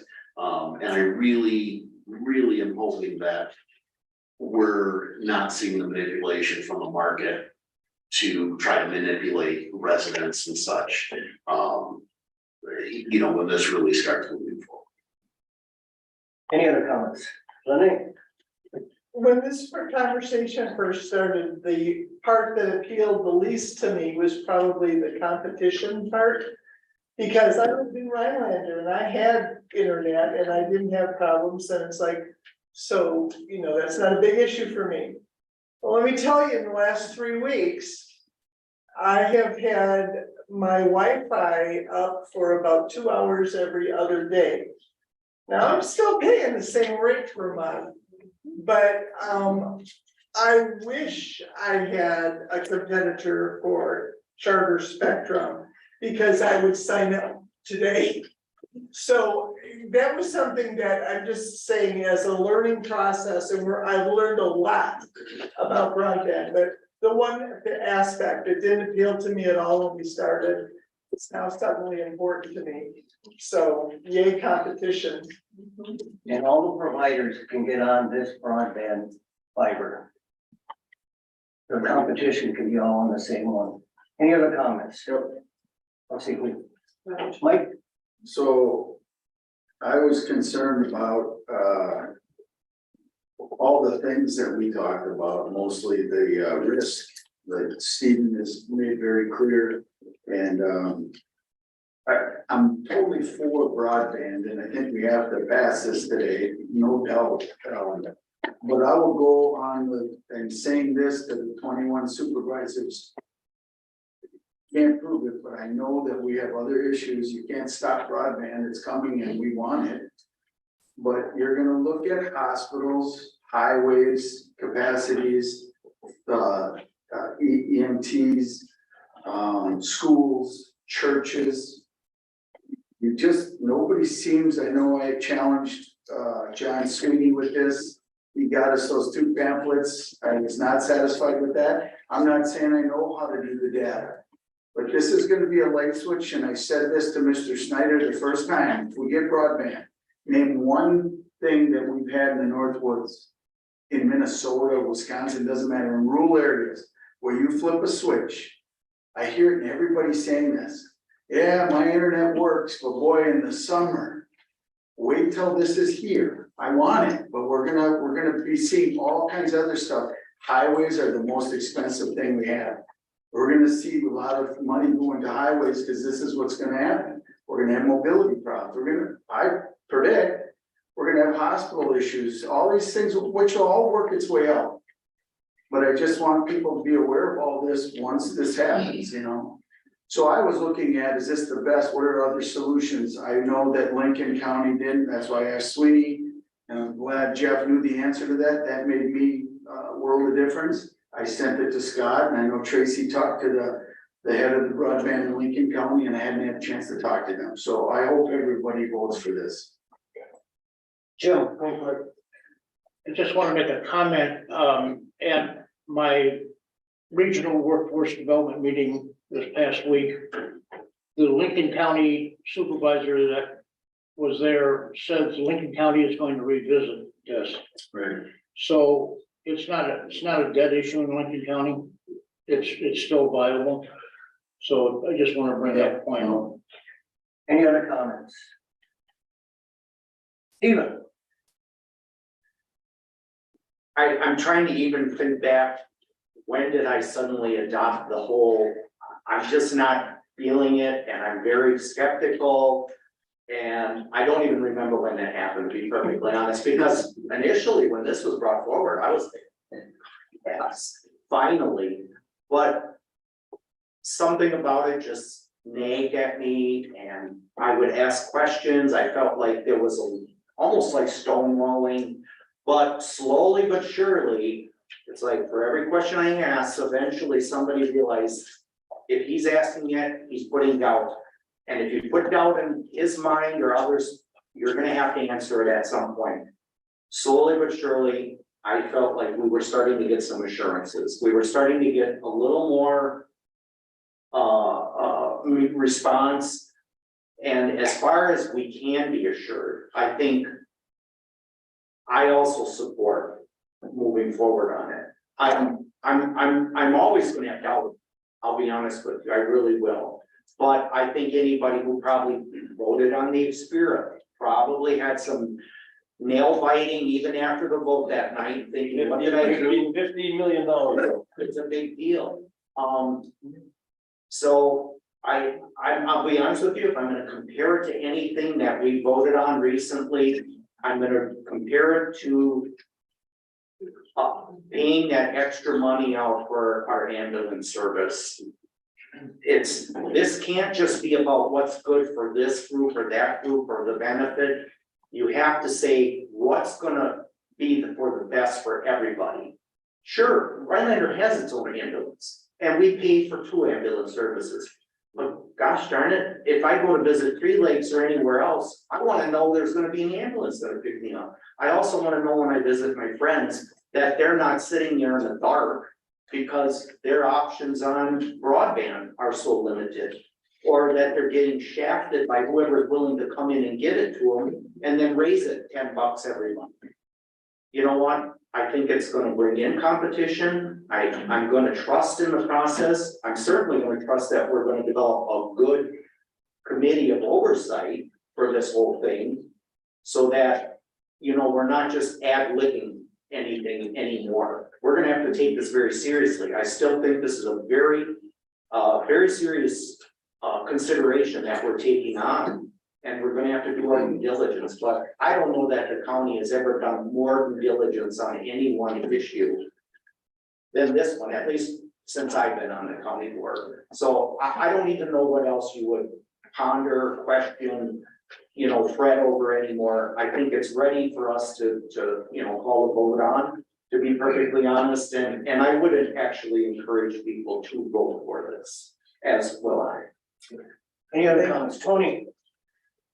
I'm sorry, I forgot one thing, remember these comments, I'd like to see, and I don't know what the mechanism and the format for this is, but I think that, as I mentioned before about going forward with publicly funded and all that, that there were companies way back when that a lot of misinformation was given out, and to the point where we had broadband companies buying opinion pieces in the local newspaper and that sort of thing. It was ugly. And I would encourage the chairman and however that happens, that I think we do need a standing committee on broadband to kind of combat some of that stuff and keep track and a one point of contact going forward with this. So Start of the meeting, I wrote down, create a broadband committee. Honest. Anybody have any comments? Hearing none, clerk will call the roll. Mochler, Aye. Schultz. Aye. Cushing, Aye. Simmons is absent, Rio, I Walter, Aye. Jensen. Schreier. Aye. Aye. Sorgel. Newman. Aye. Roche. Aye. Ryden. Aye. Harris. Aye. All McKinder. Aye. Freed. Aye. Fisher. Aye. Aye. Awinski. Aye. We have 3 absent. 18 ayes. 18 ayes, 3 absent, the resolution passes. Thank you all for your support on the broadband. Okay, we will move on to resolution 70, 2023, offered by Supervisor Showalter to request state of Wisconsin to use a portion of the 2023 budgetary surplus for the maintenance, repairs, and replacement of county trunk highway system. We need a second, and Stephen seconded. Any comment? Yeah, so this is a lot less contentious than the previous one. But basically, we all know that Wisconsin has a surplus. Part of that is gonna be spent in the governing the legislative budget. The rest of it will be going into the rainy day fund. The LRIP program, I'm assuming everybody is familiar with it, is here too. But basically, it's for the trunk highway system improvements, state, basically state paying for part of our improvement through a grant process.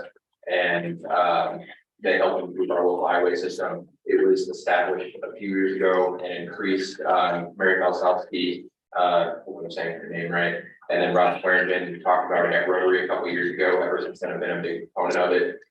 Even before I was on the board, basically the county's able to be subsidized for a lot of their highway system spending. And I mean, this is just asking the state to continue to increase that fund. I think it's beneficial to all counties, especially those that have road restrictions, and you know, we have a lot of issues with our freezing and thawing and everything like that. So basically, as much as we can have an LRIP program, we benefit. Do you have anything to say about it? Sure. This has been a pretty hot topic for the Wisconsin County Highway Association, the rest of the commissioners want to say it. Really looking at the LRIP supplemental, which was created a couple of years ago. And looks like the Joint Finance Committee is going to continue their $100 million for the next budget cycle, but definitely more money would be great. We know there's a lot of shit that's out there. So more money in the LRIP program, the GTA program, any funding program out there, everyone sees possibly coming on right now. And anyway.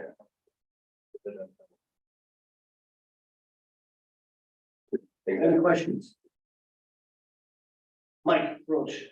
Yeah, I think I just wanted to tell the supervisors, the kind of question that the 7.1, maybe you hear talk that through 4 point some billion. It doesn't matter. It's a great idea. I did talk to the Secretary of Transportation last week and I asked him and he thought it was a great idea. When Connor came into the highway department, we were discussing why our roads are healing up. And nobody seemed to know exactly, but I think what it is, and I want you guys to know that our trucks are heavier in the last 6 years. The hydraulics are stronger, they carry more sand, and they plow a hell of a lot more than they used to plow 10 years ago. They're plowing maybe 6 times more than they used to.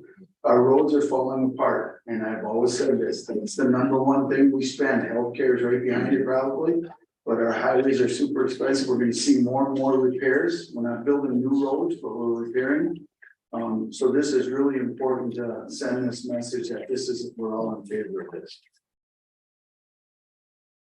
Any other comments? Rob? The only thing I'd like to add is that don't stop with this here.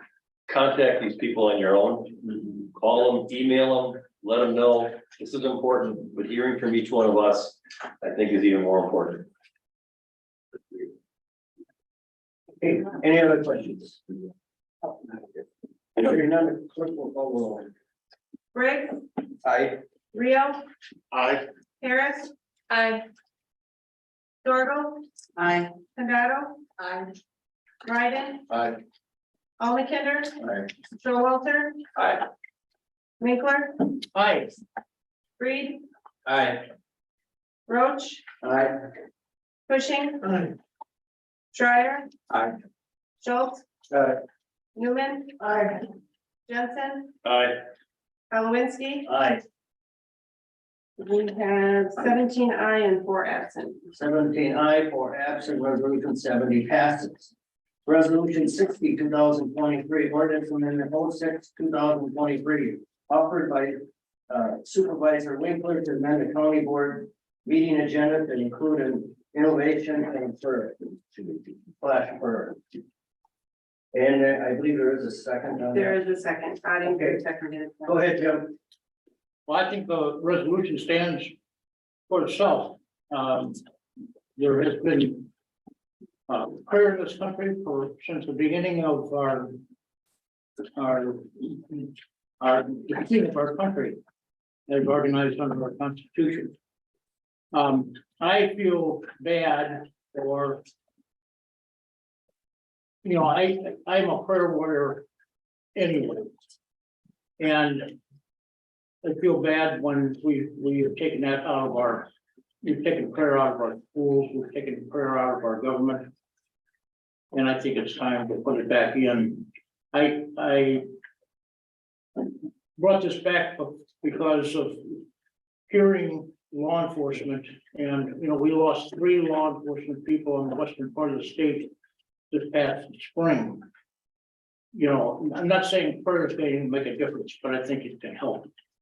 And my resolution stands for itself. Any question, Connor? I want to ask a question about is what, are there any restrictions on prayer or every, I've heard, I mean, I'll start, I'm a Christian and I pray all the time, you know, not out in public usually, but one of the things that I've seen recently is like counterparties to doing good.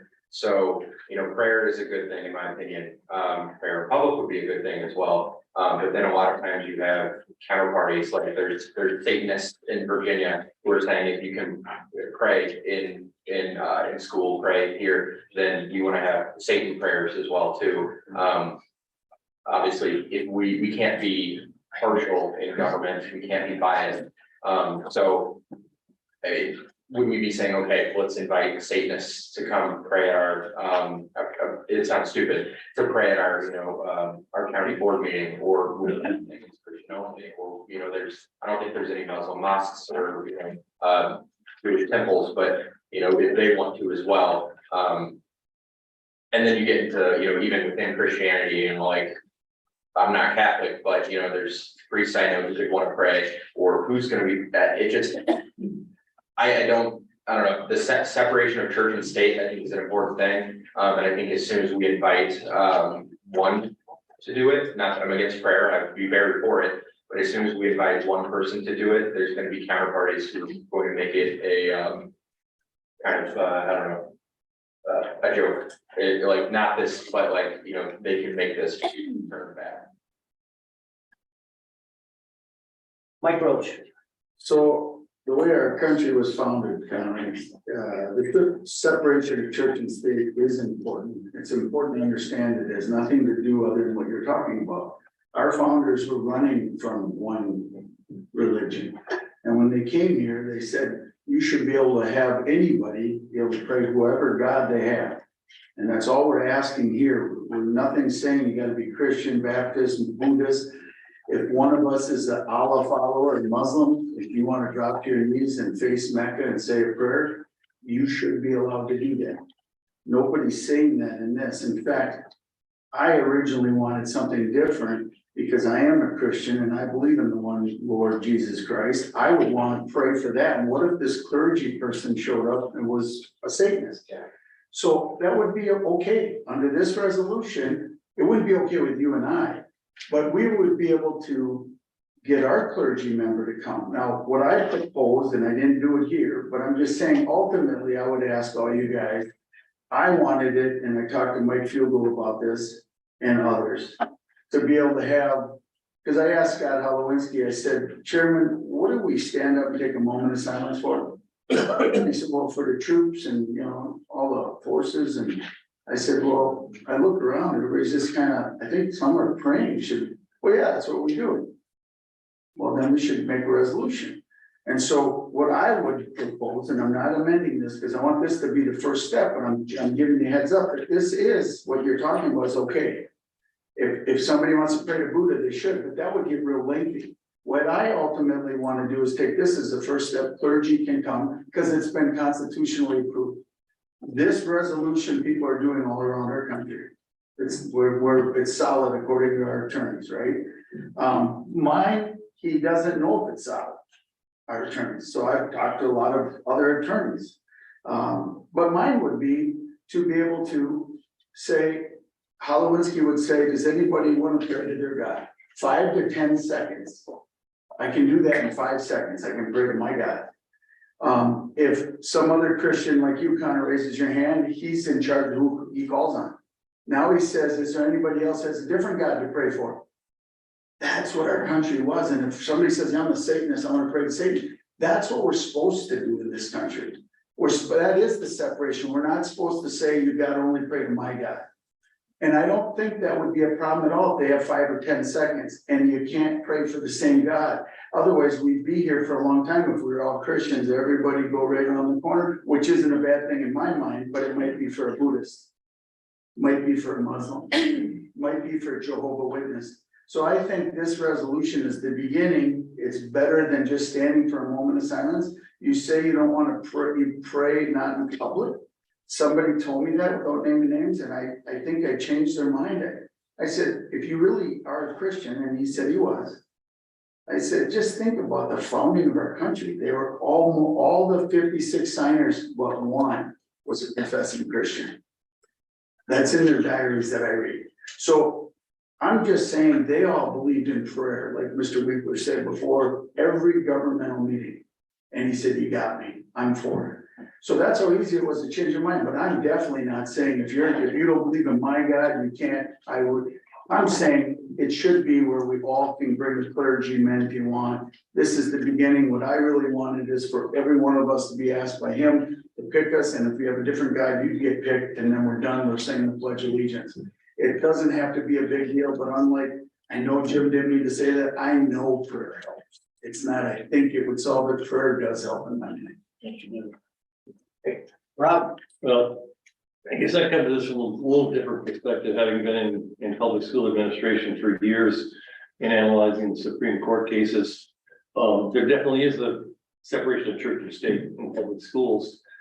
And I used to have kids come to me, well, let's do a prayer at graduation. And I'd ask them, what will the prayer consist of? Are you going to recognize the Jewish faith, the Muslim faith, the Christian faith? And what prayer?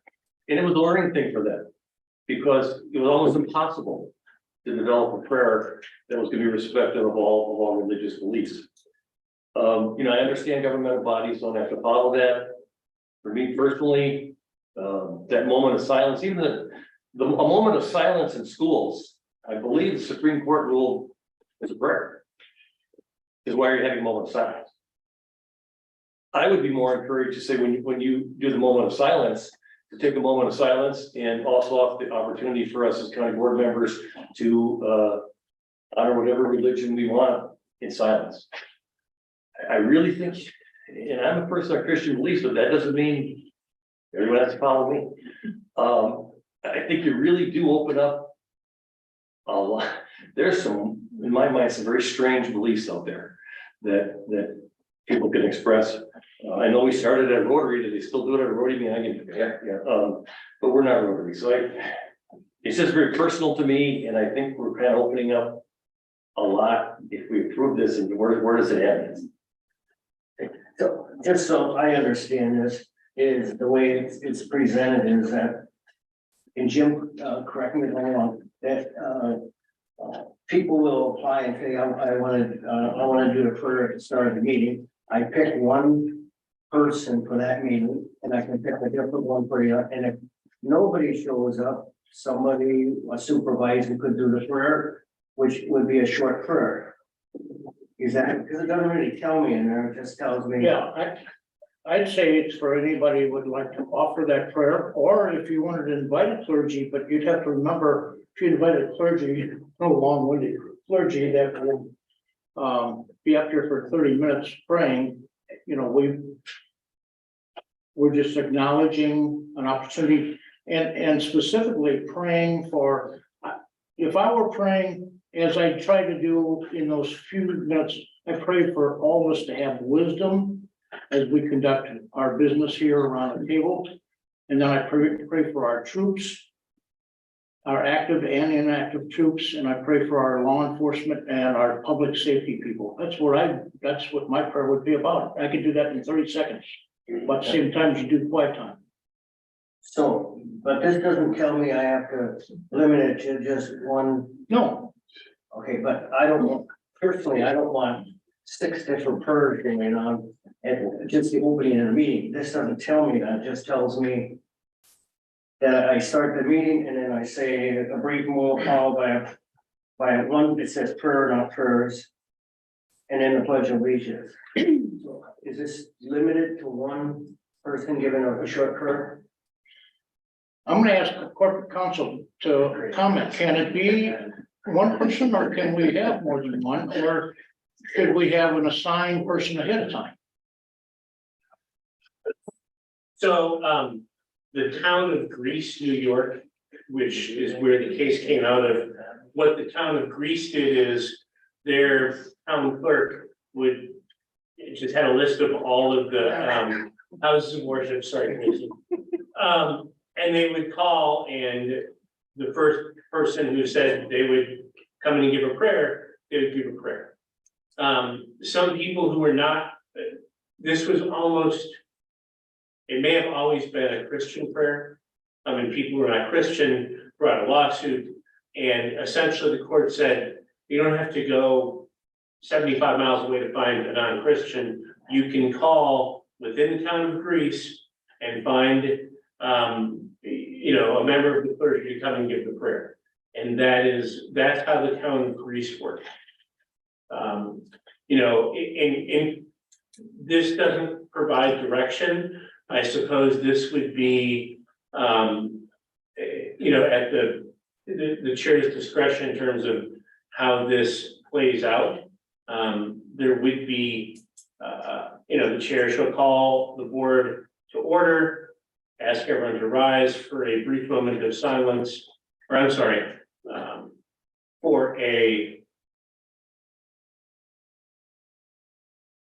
followed by a prayer invocation and the Pledge of Allegiance. I don't believe that the chair would have to have more than one member. I think you would get into trouble if a Christian gave a prayer and then a Buddhist got up and said, well, the Christian prayed, I want to pray too. I think you have to have it be a somewhat more randomized, as it were, with a list of the, clergy in the county, and you just go through the list. You don't always start at the top. Like you start at the top and you work your way through, and then you come back to the top and go like that. That is how I would suggest it be done to avoid the issue of, Chairman Holowinski will only let the Methodist pray. Or choose or whomever. Tony is next, then we'll get Stephen. If that is the question. Did I miss you? You don't usually From the talk. very beginning, but it's fine. I will. When did you get here, Tony? Yeah. I'm gonna skip you on that. Yeah, no, actually, ladies first. Go. Okay, so this resolution is really conflicting for me because I am a Christian and there's that like guilt of if I don't vote in favor for this, that like I'm doing something against my faith, but I also feel very strongly that I think it's very open-ended. I think it leaves us open to, I don't know about lawsuits or whatever, but I just think it leaves us open to a lot of criticism. And I just think that probably the more appropriate thing would be to like, if you want to have a group together to say a prayer over the meeting, make an arrangement to meet 5 minutes early and say that prayer over the meeting, or during the moment of silence, say your prayer. I just really worry about like future ramifications of this and think it would just be appropriate to do it before the meeting, not during the meeting. So what you're saying is we could be like the Packers and huddle in the middle of the floor and say. Outside of the board, I just think, opening it up in the meeting, and this scares me, it's too open-ended. I think Connor made a great point of who's gonna come in and wanna lead the prayer. How are you gonna pick every month? I think the logistics are also too open-ended. Mike has said that this verbiage has passed the Supreme Court, correct? So my recitation of the facts from the town of Greece is what passed muster. So, yeah. Okay, I'm gonna go, Tony. So I'm a little nervous saying this, but I don't consider myself a Christian. I'm more agnostic than anything. So I say this from a point of, you know, I may be agnostic, I may not believe in what other people believe, but I certainly respect their beliefs. And their right to have them. You know, originally the establishment clause of the Bill of Rights was actually, the separation of church and state was actually really, legal history, a statement made to protect the church, and it was made by the church to protect government influence within the church. We've come to see it in modern time as kind of a reverse, you know, the church influencing government. That being said, you know, and then it went on to the letter to the Danbury Baptists about, from Thomas Jefferson, about, you know, a wall of separation between church and state. You know, I guess it depends on how high is that wall.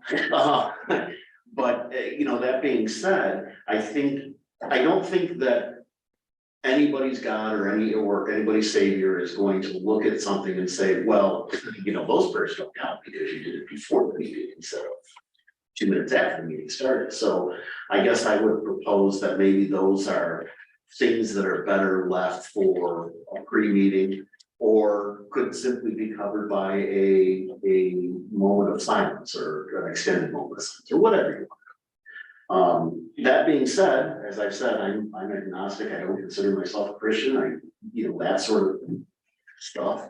But if there is a prayer, I'll take every little bit of help I can get. Yeah, I'll take whatever you know, it can't hurt. So, but you know, I agree with Diana. I'm not saying this from a point of, you know, of activism of, you know, I don't want any of your God in my face. I don't care one way or the other. Again, I'll take what help I can get. I'm more concerned about, you know, how does this get twisted for political points by, you know, whether it's a Christian, you know, a Christian or a Pastafarian or whatever, or, you know, whatever, you know, stuff you come up with. It just,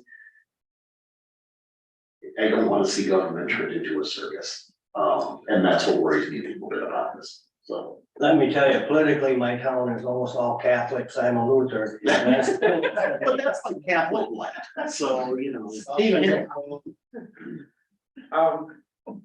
I mean, I have a specific question or two about the resolution, but what I did was, you know, I Googled it, of course, and I was, you know, there were 3 things that kept popping up consistently on different sites that I was on, and they referenced some language, and I guess to cut to the chase, what I don't see is there's no real policy or procedure attached to this.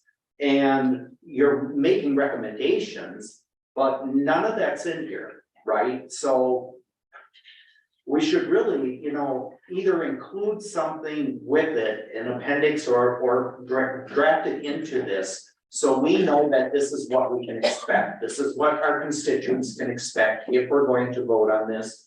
This is what we do. This is the policy, whether that means telling Tracy she needs to go out and solicit, or if it means just having Wrong word. sorry. Or if it means it's a first come, first serve, clergy or whoever calls in and they just keep a list as they come in, or, you know, we should have a policy in place that we all feel that we agree on that will take care of the matter. The other thing is, specifically in the language in line 21, it says a prayer invocation should be offered. Was that adopted from something? Is that in specific reference to town of Greece, New York? I mean, to be quite honest, I feel like we already do that at the beginning of our meeting. We have a moment of silence. We recognize law enforcement, troops, etc. If you want to extend the moment of silence, I have no issue with that. Frankly, there are times when I'm kind of like, it feels like this could be more than 10 seconds. We could easily handle, you know, a 30-second or a minute of silence for those people. But it also references in line 18, the same case found that prayer before a government meeting. Well, you're incorporating it into the agenda. It's no longer really something that precedes the meeting. It's actually now being incorporated into the agenda. And for lack of a better term, I feel like then you are coercing an agnostic or someone else into being involved in something that they may not feel comfortable being involved in. I would probably, quite frankly, join you in the huddle before the meeting. I have nothing against prayer. I think it's been proven to be very effective and of value for people who suffer, et cetera. So again, I'm conflicted like Diana about this. I consider myself a Christian, but at the same time, I think that, you know, and I'm more than happy to share the examples I got where they actually developed some policy or a procedure. And they said, this is what we should do if we're going to do this. So it gives everybody a fair chance to be involved in the process. I don't think, I would not feel comfortable in leading anyone in prayer, to be perfectly honest. But at the same time, I think that's what's missing. We should really just have, if we really want to give this its due diligence, let's develop a policy or a procedure in this. Debbie? I'm also a Christian and I hear and understand exactly what Diana and Connor and y'all are saying. But also as a Christian, I want to stand more boldly.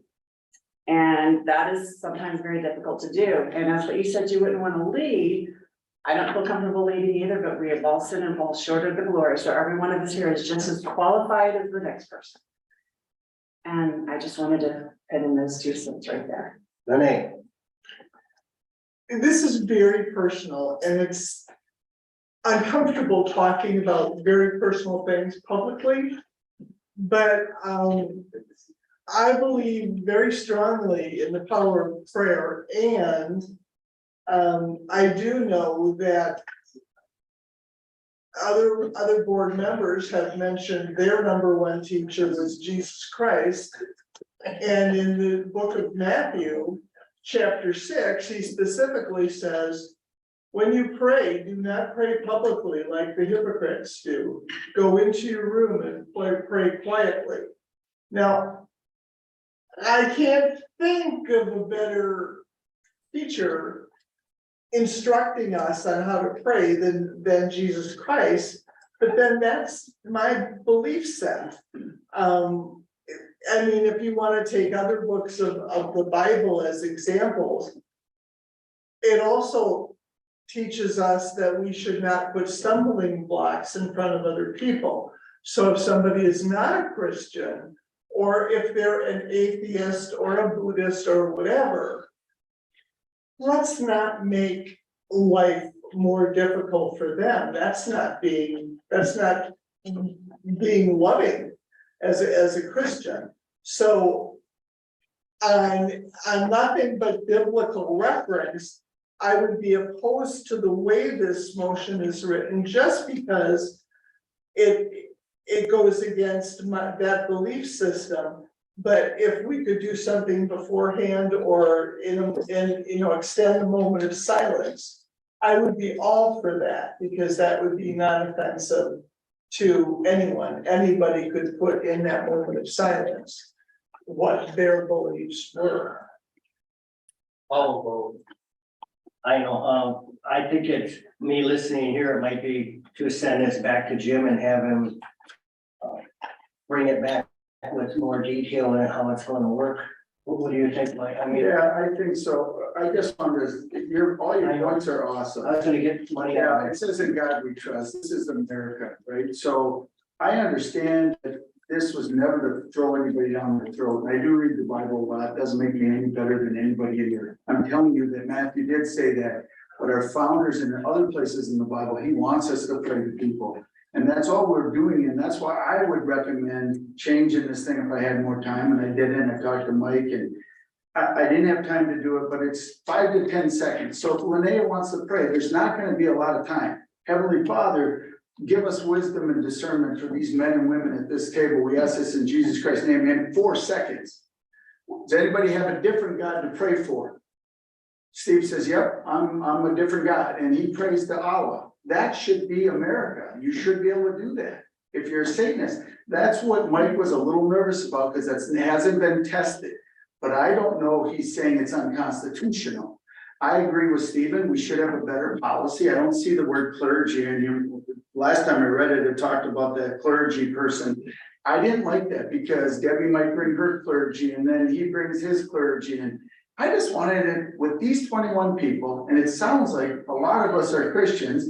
Yes, we would test the waters if we write this procedure, and we run a risk of having what? Somebody with a different God? That's okay by me, and it should be okay by you. We're not trying to force it down, but I think the 30 seconds is way too long if you get 5 different gods.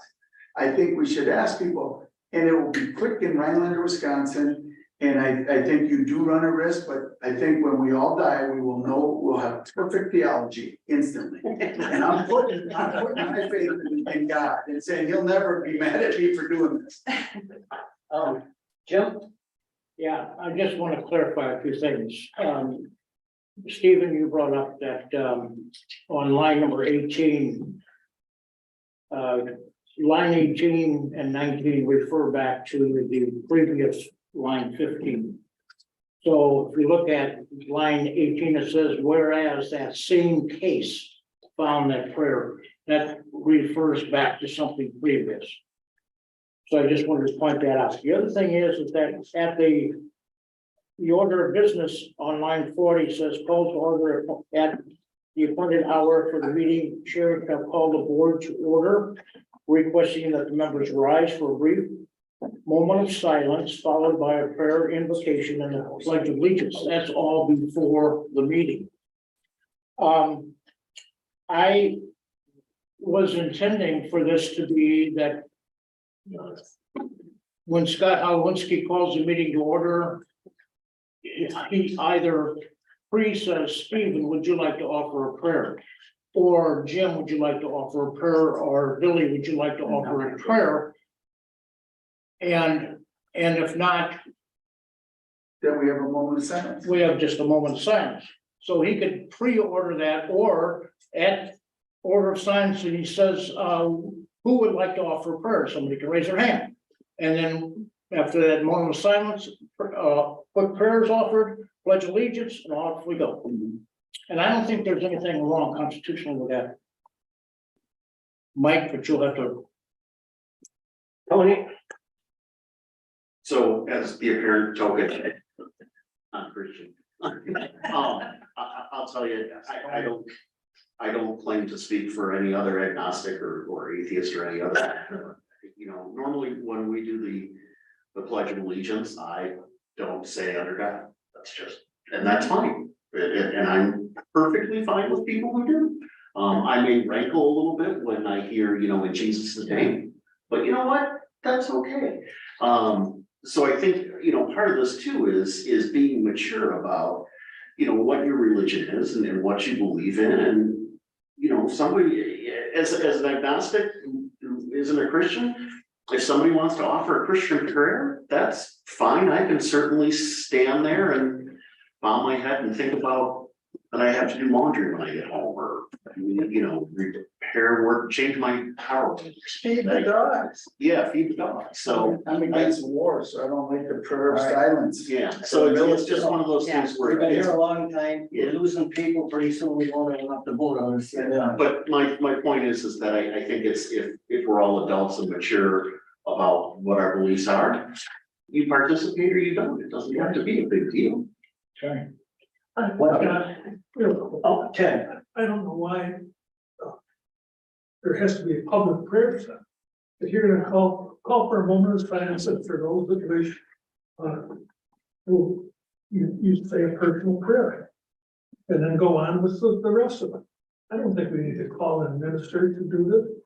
I can stand here for 10 seconds and say a quick prayer. And then you honor the troops and all.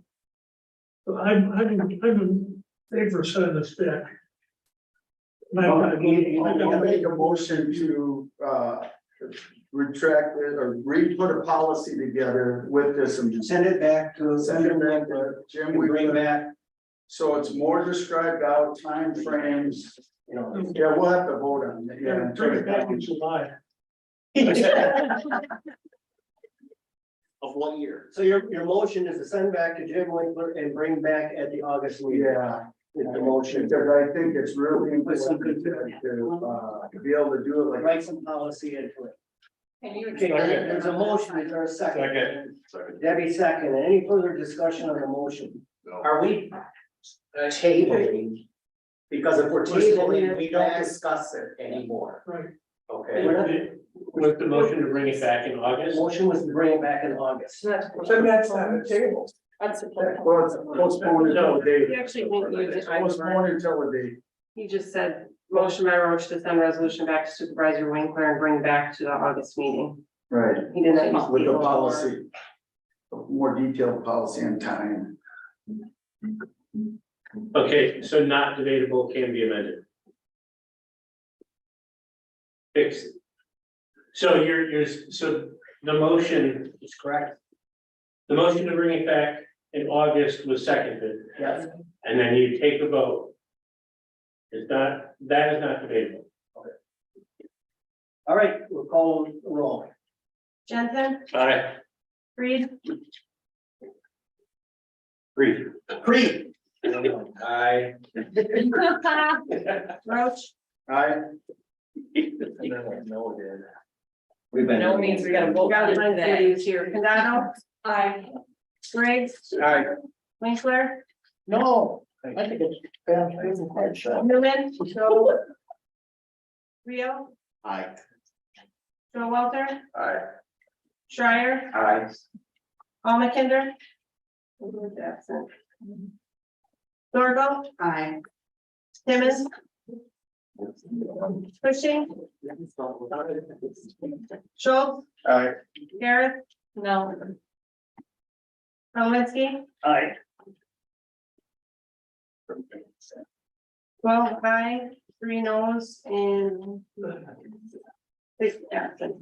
12 aye, 3 no, 6 absent, the motion passes.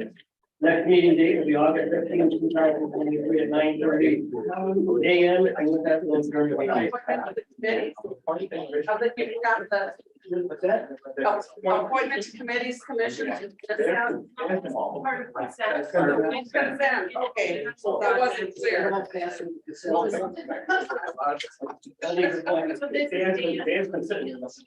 Oh, I think that. When it passes, it is right, you talk about it. Oh, yeah.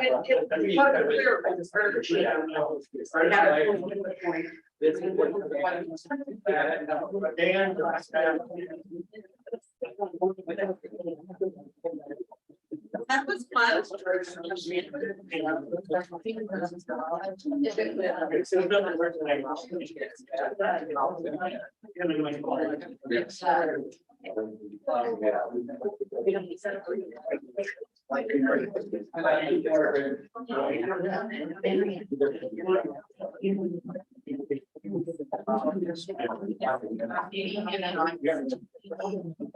Yeah.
They